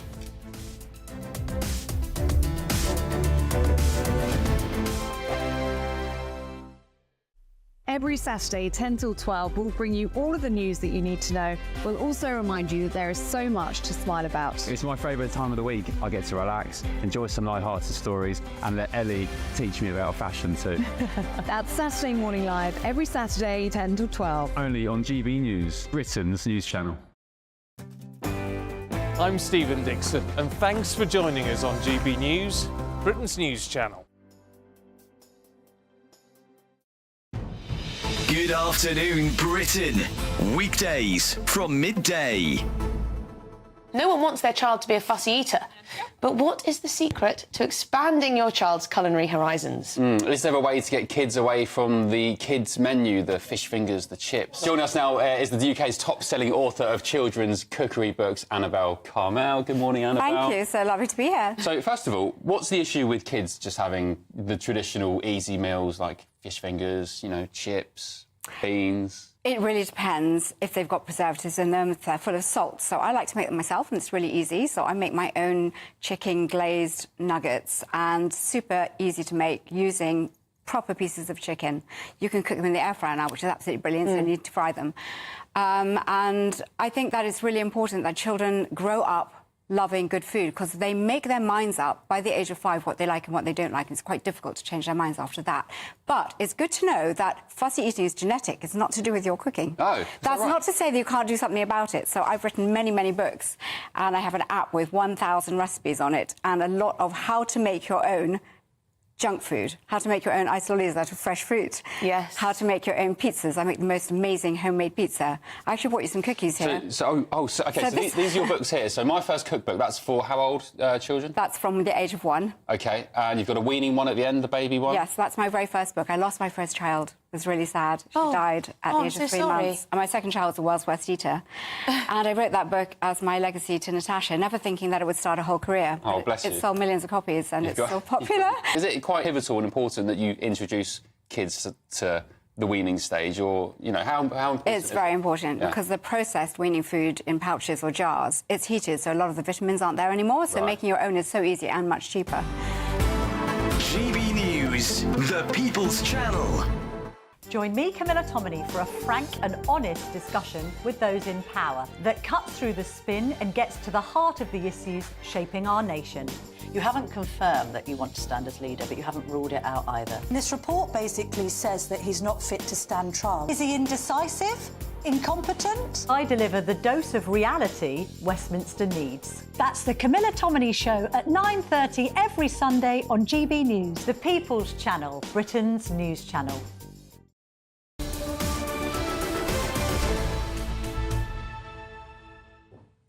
Welcome back. It's 11:20 and you're watching Britain's Newsroom live across the United Kingdom with Ben Leo and me, Miriam Cates, standing in for Andrew and Bev. We're also joined by GB News' senior political commentator Nigel Nelson and businessman and Brexiteer Ben Habib in the studio. Firstly, I want to show you this, I'm going to call it a stunning clip. It's a stunning revelation from the CEO of X, formerly Twitter, Elon Musk, the richest man in the world, who spoke to the Canadian psychologist Dr Jordan Peterson about his son, Musk's son, going on puberty blockers. Take a look at this. I was essentially tricked into signing documents for one of my older boys, Xavier. You know, I was told, oh, Xavier might commit suicide if he... That was a lie right from the outset. Incredibly evil, and I agree with you that people that have been promoting this should go to prison. You know, it wasn't explained to me that puberty blockers are actually just sterilization drugs.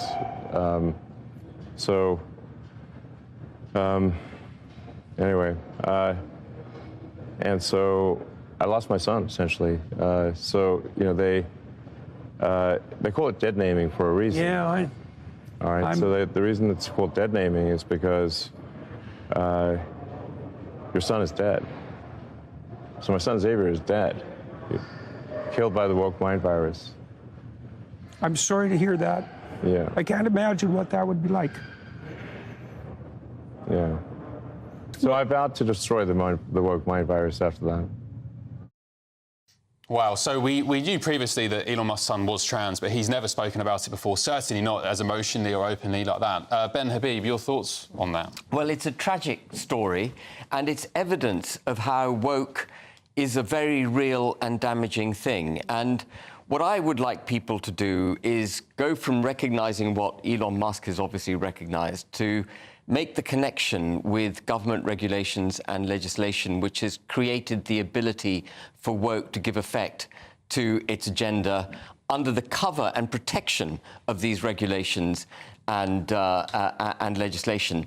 And the offender in the room, and I'm acutely aware of this running a public company, which is required to report on this sort of thing, the offender in the room is diversity, equity and inclusion. I call it equality. People correct me, they say it's equity. But DEI is the regulatory manifestation of woke.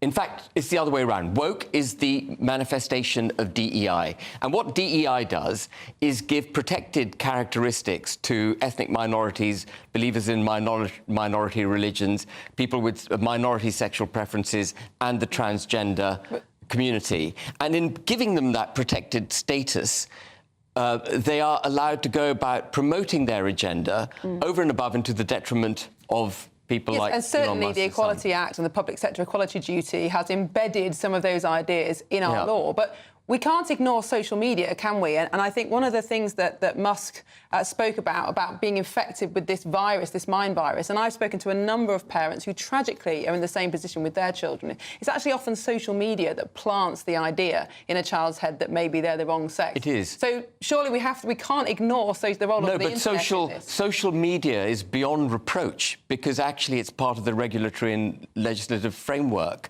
They're allowed to say it. And I mean, I think he was referring to his son's school or college or whatever it was that got him to sign these papers and put his son on this horrible journey. And we see that across our educational establishments at the moment.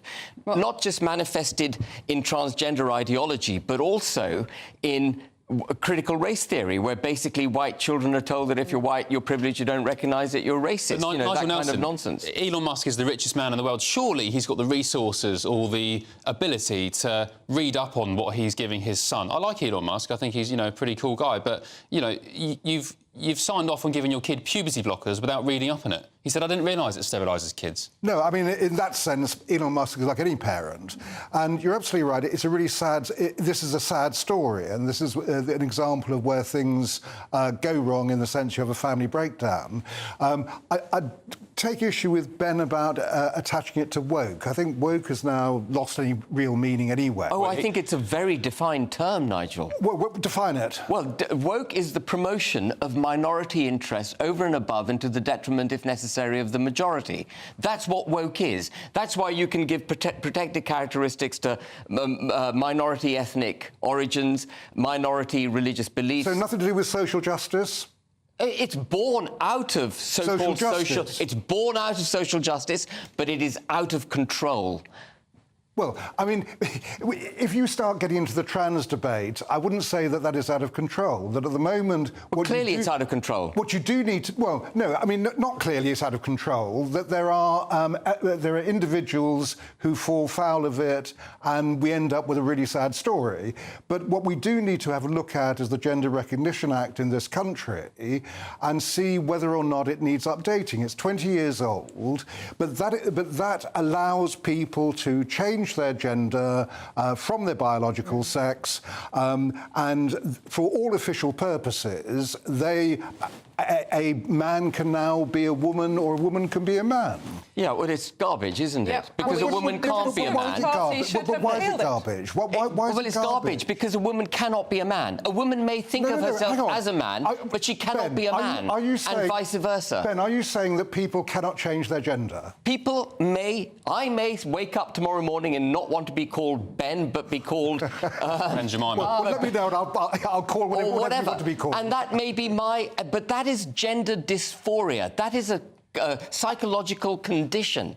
And gender dysphoria leads you into changing your gender. That's one of the things that the Gender Recognition Act... You cannot be a woman if you were born biologically a man and vice versa. You can't be a biological woman, you're absolutely right. What you can do is change your gender. So if you get a gender recognition certificate, what you can then do is change your gender on your passport. But you're not a woman because you've got a piece of paper, Nigel, come on. So what is gender, Nigel? Define gender. Oh, gender is something you grow up with. Biological sex is immutable. You cannot change that. So what is a feeling? It is a feeling, yes. I mean, it is a feeling. So how can you verify a feeling in law? Well, good question, which is why the Gender Recognition Act needs to be looked at again. But at the moment, we have a system whereby gender dysphoria, so that is a condition, a medical condition, which is accepted by doctors, with a diagnosis of gender dysphoria, 2 years living in your adopted gender, you can then call And then you get to use the women's toilets, sadly. But we need to move on to a new you story. don't. No, women's only spaces must be protected, which is why the Gender Recognition Act and the Equality Act... the whole thing is unfortunately not clearly defined, and sadly the previous government should have sorted this out. But we need to move on to a new story. Very interesting story. The government is saying we're a nation of scroungers with record numbers of people fraudulently claiming benefits. Do you think the numbers of scroungers has increased or just greater detection rates with technology? Well, I absolutely agree that over 27 years of initially Labour government and then a very nanny state. I say Boris Johnson took the nanny state and gave it wet nurse status, you know, when we were locked up and given money for nothing. But we've gone from a nation of aspiration to a nation of dependency, absolutely. Anything goes wrong, we're looking for the nanny state to sort it out. It's always the government's fault. There's no personal agency, there's no getting up and going. And one of the things we've really got to do as a nation is withdraw that precautionary principle, that nanny state protective blanket from people, and make people recognise that personal agency is vital in the promotion of not just your own interests, but your family interests, and therefore the interests of your community and the country. What does that mean, Ben? What does that actually mean? Well, what that means is stop giving people cash in their pockets for doing nothing and start giving people tax breaks in order to work and in order to contribute to society. They're not paying taxes for a start. So I'm just painting a general direction. But are you saying get rid of universal credit, for instance? Are you talking about abolishing it? Well, there are 6 million people on universal credit. Some of them are getting very close to the net median wage that they would get if they worked.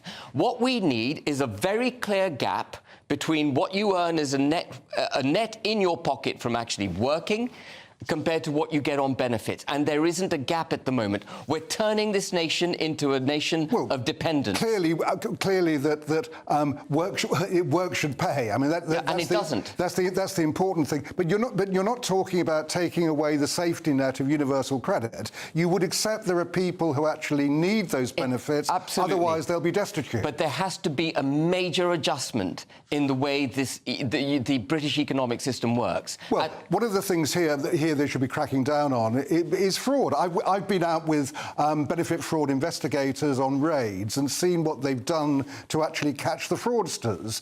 I don't know if they still do it, but that's the kind of thing we ought to do. We had that massive, was it a Bulgarian gang who had funneled tens of millions of pounds of fraudulent universal credit and so on back to Romania or wherever they're from? That should be the National Crime Agency involved in that. Very quick last question. Where's Joe Biden? Where is Joe Biden? Absolutely. I don't believe the conspiracy theories at the moment. He's not dead. I don't think so, no. There's a brilliant commentator, June Slater. She calls him Joe Bedridden. And I suspect he's bedridden at the moment. Why would they not put out a statement? I don't know. Very strange. OK, all right. Ben Habib, Nigel Nelson, thank you very much. We're going to get the news headlines, and in the meantime, I'm going to take Ben and Nigel out for a cage fighting match. Say how they go. It's like toxic masculinity.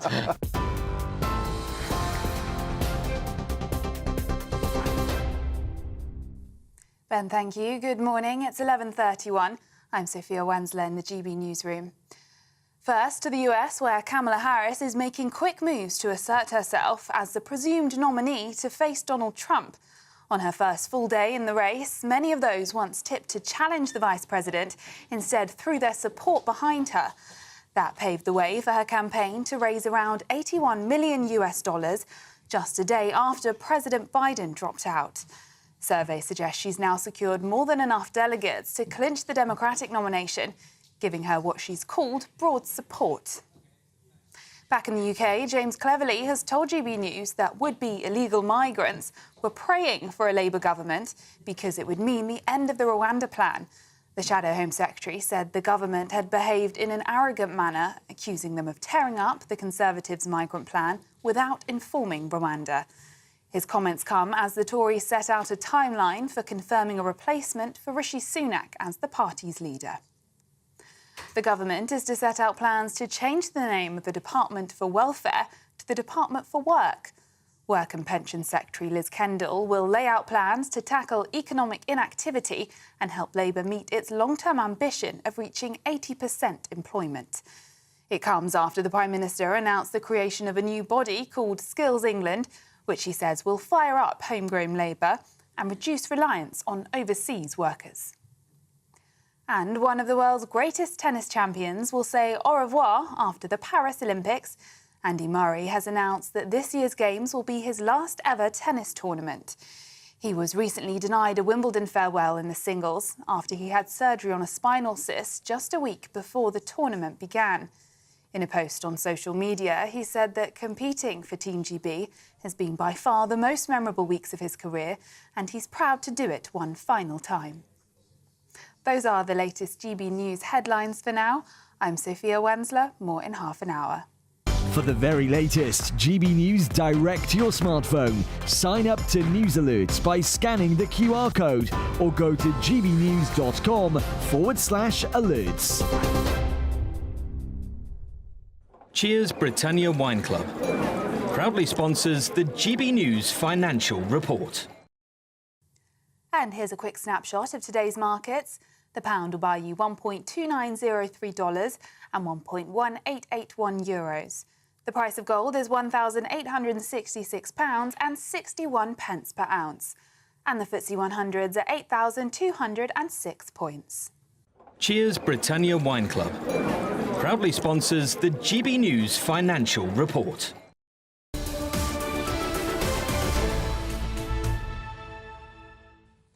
And welcome back. Up at noon, Good Afternoon Britain with Tom and Emily. So what's coming up on the show?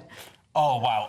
First of all, I think we have to mention a pretty significant report dropping right at the start of the show, 12 p.m. You won't want to miss it. How much are the biggest BBC stars paid? Ah, I love this. Every year. I'm here for it. Gary Lineker. Well, he was paid 1.3. He was. So we'll pay cut? We can't say yet. It's under strict embargo, but we will reveal all at the top of the show. Could he retain the top spot, or might he have been leapfrogged by some other star? And, of course, who are the other people taking home the big bucks? Yes. Of course, at a time when people are paying through the nose for the licence fee, it will be a very, very interesting... And may I add, Gary Lineker has been very, very vocal on lots of issues across the political spectrum in recent weeks and months, so... And don't you enjoy it, Ben? You enjoy it, you love it, hearing what he has to say about everything. But yes, talking of big figures, also this row between Yvette Cooper and James Cleverly now over how much the Rwanda scheme cost. Yvette Cooper claiming yesterday that she'd seen the Conservatives spent £700 million. James Cleverly this morning on this show, well, not this show, but on The Breakfast Show, saying that that's absolute nonsense, that figure. So we're going to speak to Mark White and try to dig through what exactly this figure might be coming from. Absolutely, and all the while, where. perhaps the big figure that really does matter is 1,400.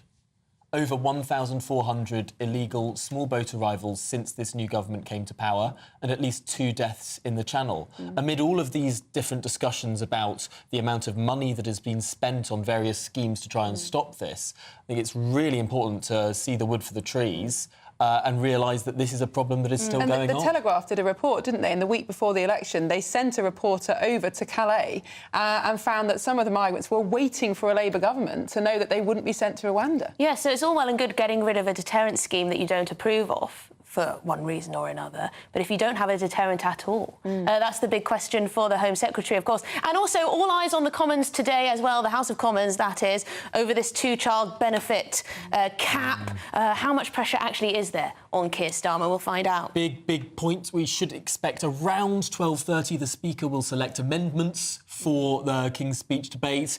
Might this backbench Labour amendment criticising Keir Starmer be selected? If it is, bit of a headache for the Prime Minister. Lovely. Can't wait, especially for that BBC pay report. And by the way, just happy I didn't wear a red tie today because Miriam wore red. You didn't get the memo. Emily's looking great in red, but yeah, if I'd worn a red tie, I think people would have been asking questions. Oh, and it's my birthday today. Oh, is it? You didn't tell us. Thank you. I would have got you a cake or something. That's quite all right. 21 years old. 21 years old today, yes. Again. 23 if you flip the numbers. Well, Tom, no pressure. I'm sure you have already, wink, wink, but I hope you've got a little cupcake or something to present at the start. More than a cupcake. I've got a whole Colin the Caterpillar. Oh, you do not. Right, thank you both. Up next on our show, Health Secretary Wes Streeting is starting formal talks with junior doctors this morning. Can he finally be the one to solve the ongoing pay row? This is Britain's Newsroom on GB News. Back in a tick.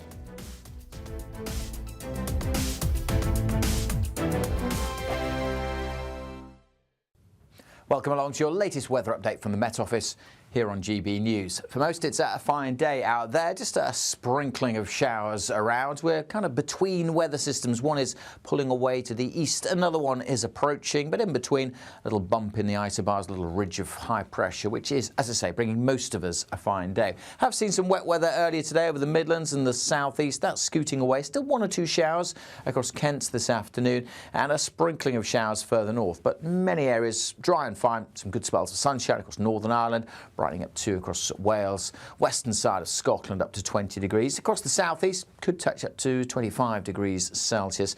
21 in Edinburgh. There will be a few scattered showers across the Grampians and extending down over the southern uplands come the afternoon, but most places here dry, so plenty of sunshine on the west coast. Slightly cooler feel here perhaps, but plenty of sunshine too for Northern Ireland. A fine end to the day. The sunshine may start to turn a little hazy here. 1 or 2 showers developing over the Pennines, and still the odd one across East Anglia and the southeast this afternoon, but the vast majority staying dry and fine into this evening with some late sunshine to be enjoyed. As we go through the nights, not a great deal of change. I think the showers will fade through the evening, so most will have a dry night, some lengthy clear spells, not much in the way of mist and fog either. It will be quite a warm night actually, temperatures not dipping away too far. Most towns and cities holding up in the teens, certainly across the south. 11 or 12 further north. On to Wednesday, and again for many areas it's a fine day. We are going to see that next weather system just increasing the cloud from the west, so it will be a duller day for Northern Ireland, the cloud thickening here, and we'll see outbreaks of rain trickling in during the afternoon. A little bit of that patchy rain just getting into West Wales, southwest England and southwest Scotland late in the day. 1 or 2 showers elsewhere across Scotland, but many places dry and warm again across the east tomorrow. I'm Christopher Hope. From pop stars to politicians, I'll interview anybody in a pub who's got a political opinion. Join me every Friday on Spotify, Apple Podcasts, YouTube or gbnews.com, or wherever you get your podcasts. This is GB News, the People's Channel. In the GB Newsroom, we bring you the news as it happens. With our team of dedicated journalists across the UK, GB News brings you accurate reporting of the day's topical agenda. When the news breaks, wherever and whenever it's happening, we'll be there. This is GB News, the People's Channel, Britain's news channel. If you want your news to be straight talking... This is a nightmare for the Conservatives again. Down to earth. It's not just Nottingham where this is happening, is it? And most importantly, honest. Hard-working, middle-class taxpayers, they'll get their book thrown at them. Then catch me, Martin Daubney, Monday to Friday, 3 till 6 p.m. on GB News, Britain's news channel.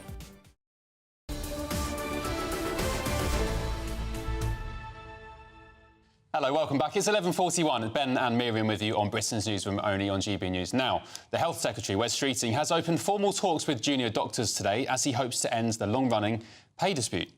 The row is now 20 months old over pay and conditions, and it's led to a series of strikes and thousands of frustrated parents. Junior Doctor Bashar Mukherjee, is that how you pronounce it? Apologies if I've got that wrong, joins us now. Just, is that correct, first of all? Let's get out of the way for courtesy.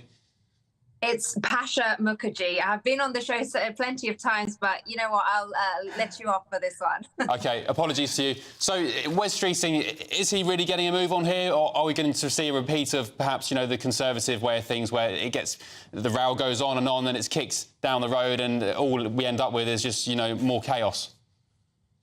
I think the good news for this current government is that they are new. So the discussions are going to be hopefully on a fresh new page, whereas for the last 1 year or more than 1 year now that we've been in conversation with the Tory government, I think the relationship did break down and it was really difficult to salvage that. So if anyone can, and if there is any difference to be made, then it really can be Wes Streeting, because at least he's got the benefit of being a completely fresh perspective and with completely fresh conversations with the junior doctors. So, Basha, remind us of the underlying complaint here. It's that the cost of living has increased significantly since 2010. We've had inflation and all those other things, but pay rises haven't followed suit. So how much do the junior doctors feel that they're short of? And are you confident that you will arrive at a figure that everybody's happy with? So the pay regression has been about 26% in the last 15 years. But to match up, to actually come up to what we would have been paid 15 years ago, that would amount to about 35% pay restoration. But if you think about the number of junior doctors that entails, and that percentage, when you think about how much they actually get paid at the moment and what that would mean, it would mean that it would go from a junior doctor being paid £15 an hour to £20 an hour. So actually, most people hear 35% and they think it's a massive number, but when you divide it across the workforce that it is, it's actually not a big number. It's only £1 billion that it would entail to restore the pay for junior doctors. And the government has already spent 3 times that much on paying consultants and other staff to cover these strike shifts. And I think a lot of people would be very sympathetic. Junior doctors face an enormous amount of responsibility and stress and pressure, and they've often been trained and spend an awful lot of money on their training and a lot of times. But isn't it the case, though, that if the government gives in to the junior doctors' demands, there will be more and more demands, not only from doctors, but also other public sector workers that this country just can't afford? I think that's unfair to say that the country cannot afford, because if we look at the mismanagement of funds in the past 15, 20 years by the Tory government, you can see that they've made lots of bad decisions which the taxpayer has had to fund for. And it is reasonable. The amount that we're asking for is reasonable. As I said, they've already spent triple the amount of taxpayer money on their decision-making of not resolving these strikes already. And that money could have gone to paying nurses better, to paying consultants better, to paying lots of other, service staff better. But that is a failure of the Tory government, and we're looking at Wes Streeting and the Labour government to bring something new to the plate. And hopefully that would be the case. Yes, OK, great stuff. Thanks, Basha Mukherjee, for joining us. Appreciate it. OK, right, coming up, the British long-distance run. I'm very excited about this. Distance legend Let's start that again, shall we? Running legend. Running legend Paula Radcliffe joins us to look ahead of the Paris Olympics this week, and a few words of advice when it comes to retirement. This is Britain's Newsroom on GB News. Back in a tick.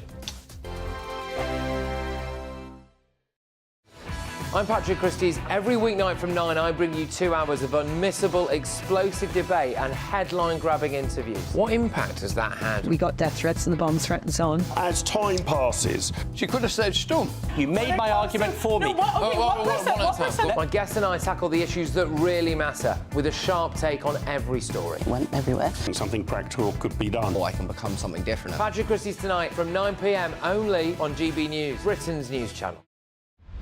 Britain's Newsroom, weekday mornings from 9:30.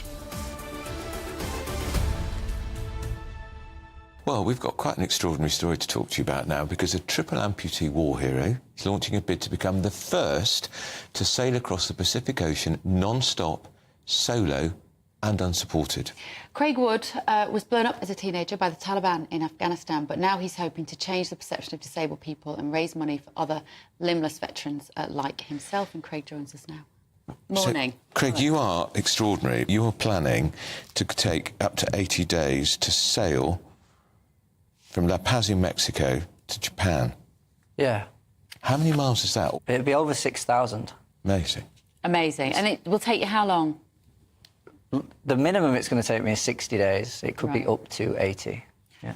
And that's on your own. You've done plenty of this before, haven't you? You've done lots of solo sailing. Yeah, I've done quite a bit of solo sailing, but not as big as this. It is the world's biggest ocean, after all.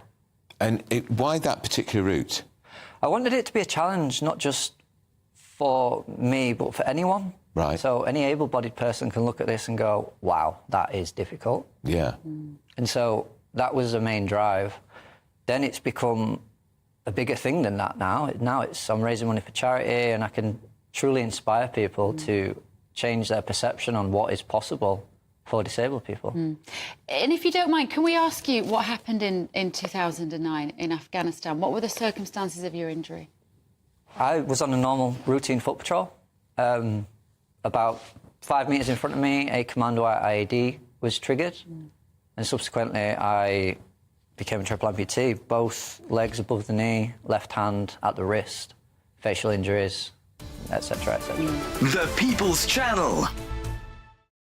Tune in to Friday Night Live with me, Mark Dolan. GB News royalty with your perfect start to the weekend. Lucky us! Feisty and fearless guests. Well, I'm a normal person, so ask me. Honest opinions that raises more questions than a Gary Barlow tax return. And a few surprises along the way. Might be cold in this studio. That is Friday Night Live with me, Mark Dolan. 8 to 9 only on GB News, the People's Channel, Britain's news channel.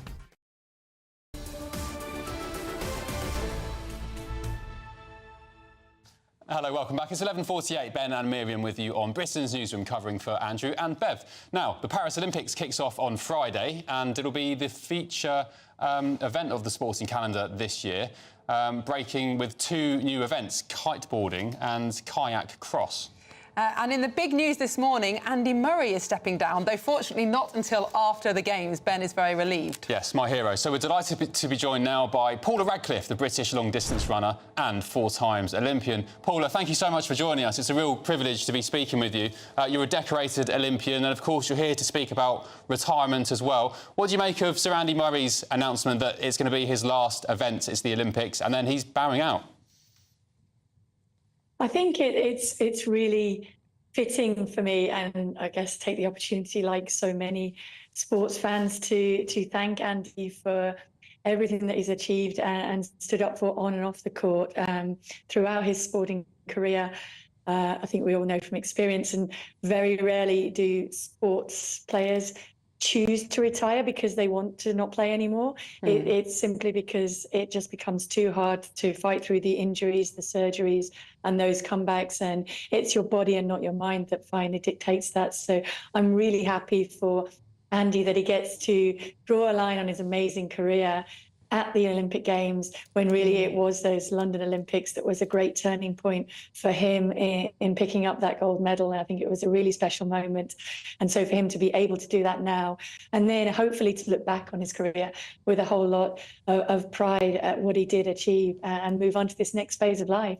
So, Paula, you're a legend. You announced you were retiring in 2015, am I correct? And that was after you'd finished that year's London Marathon, which I think you clocked in 2 hours, 36 minutes. So still extremely impressive. How did you come to the conclusion that it was time to retire, and how did you deal with it? Well, again, it was somewhat forced on me. My foot injury essentially broke down in the build up to the 2012 Olympics, so I wasn't able to take part. And it was really important for me not to have injury dictate the end of my career. So it was a long battle back, and I was extremely grateful that the London Marathon organisers allowed me to run in the mass race that year and to kind of have it as my retirement race, because similar to Andy in choosing the Olympics, for me, the London Marathon was the race that inspired me to want to be a runner in the first place, way back in 1985. And then to finally come full circle and be able to run in the mass race and experience that carnival from that side of it was very special for me. And I was extremely fortunate. I mean, I'd already been drawing my pension effectively since I was 35, so I was 42 then at the Olympic Games, because I had, at that London Marathon, because I had great advice around me at the beginning of my career in terms of the fact that the sporting career is not like any other career, and you are always one injury away from it being over, and it will end much sooner than you would ordinarily ever choose to retire. So it's about putting those plans in place, and that's why it's important for me to work with Scottish Widows on this retirement report, just encouraging people just to think about it a little bit more, because particularly at the moment, with that rising cost of living, the fact that the state pension isn't quite going to cover people enough, you don't want to be getting to your late 50s and suddenly discovering that you have to work another 7, 8, 9 years. I think it's important to try and think about those things early on and put plans in place to make sure that for most people, I mean, for Andy, for myself, for sports people, it's a little bit of a sad time, retirement, but I think for most people it should be a celebration and a moving on to a stage of life where you can really enjoy ticking off all those things on your bucket list and be comfortable in doing so. So it's just about putting plans in place to be able to do that. Wonderful. And just coming back to the Olympics for a moment, who are your top picks? Who should the British public be watching out for? I'm really excited, personally, to watch the women's 800 metres. We saw at the weekend Keely Hodgkinson go #1 on the world lists coming into the Games over the 800 metres with a phenomenal 1:54. But right behind her, Gemma Reekie, who's also there for Great Britain. And we have a really, really exciting young talent in Phoebe Gill, who is completing our trio in the women's 800 metres, and for us to get 3 in the final would be phenomenal and entirely possible. Can't wait.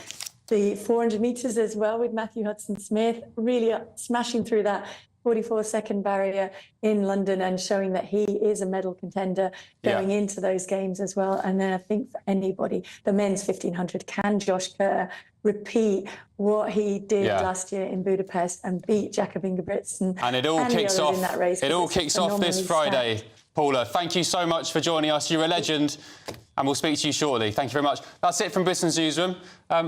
We're back tomorrow and Thursday for our last day. Good Afternoon Britain is up next with Tom and Emily. Have a good afternoon. Well, you won't want to miss this. At 12 o'clock, we'll be seeing those new numbers out from the BBC. Who is the biggest paid star? Who makes the top 10? We'll reveal all from midday. We will indeed. And also a row seems to be brewing between Yvette Cooper, the new Home Secretary, and the former Home Secretary, James Cleverly, over just how much the government spent on the Rwanda scheme. We'll be digging through the detail, sorting the fact from fiction over how much Rwanda did indeed cost. Meanwhile, 1,500 migrants have crossed the channel in just 1 week. Back in a tick. Looks like things are heating up. Boxed boilers, sponsors of weather on GB News. Welcome along to your latest weather update from the Met Office here on GB News. For most, it's a fine day out there, just a sprinkling of showers around. We're kind of between weather systems. One is pulling away to the east, another one is approaching, but in between, a little bump in the isobars, a little ridge of high pressure, which is, as I say, bringing most of us a fine day. Have seen some wet weather earlier today over the Midlands and the southeast. That's scooting away. Still 1 or 2 showers across Kent this afternoon, and a sprinkling of showers further north, but many areas dry and fine. Some good spells of sunshine across Northern Ireland, brightening up to across Wales, western side of Scotland up to 20 degrees. Across the southeast could touch up to 25 degrees Celsius. 21 in Edinburgh. There will be a few scattered showers across the Grampians and extending down over the southern uplands come the afternoon, but most places here dry. So plenty of sunshine on the west coast, slightly cooler feel here perhaps, but plenty of sunshine too for Northern Ireland. A fine end to the day. The sunshine may start to turn a little hazy here. 1 or 2 showers developing over the Pennines, and still the odd one across East Anglia and the southeast this afternoon, but the vast majority staying dry and fine into this evening with some late sunshine to be enjoyed. As we go through the night, not a great deal of change. I think the showers will fade through the evening, so most will have a dry night, some lengthy clear spells, not much in the way of mist and fog either. It will be quite a warm night actually, temperatures not dipping away too far.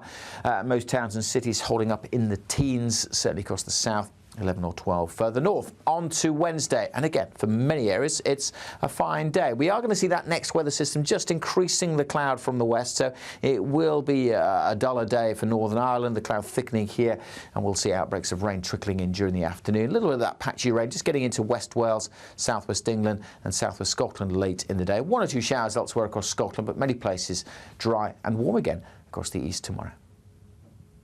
That warm feeling inside from Boxed Boilers, sponsors of weather on GB News.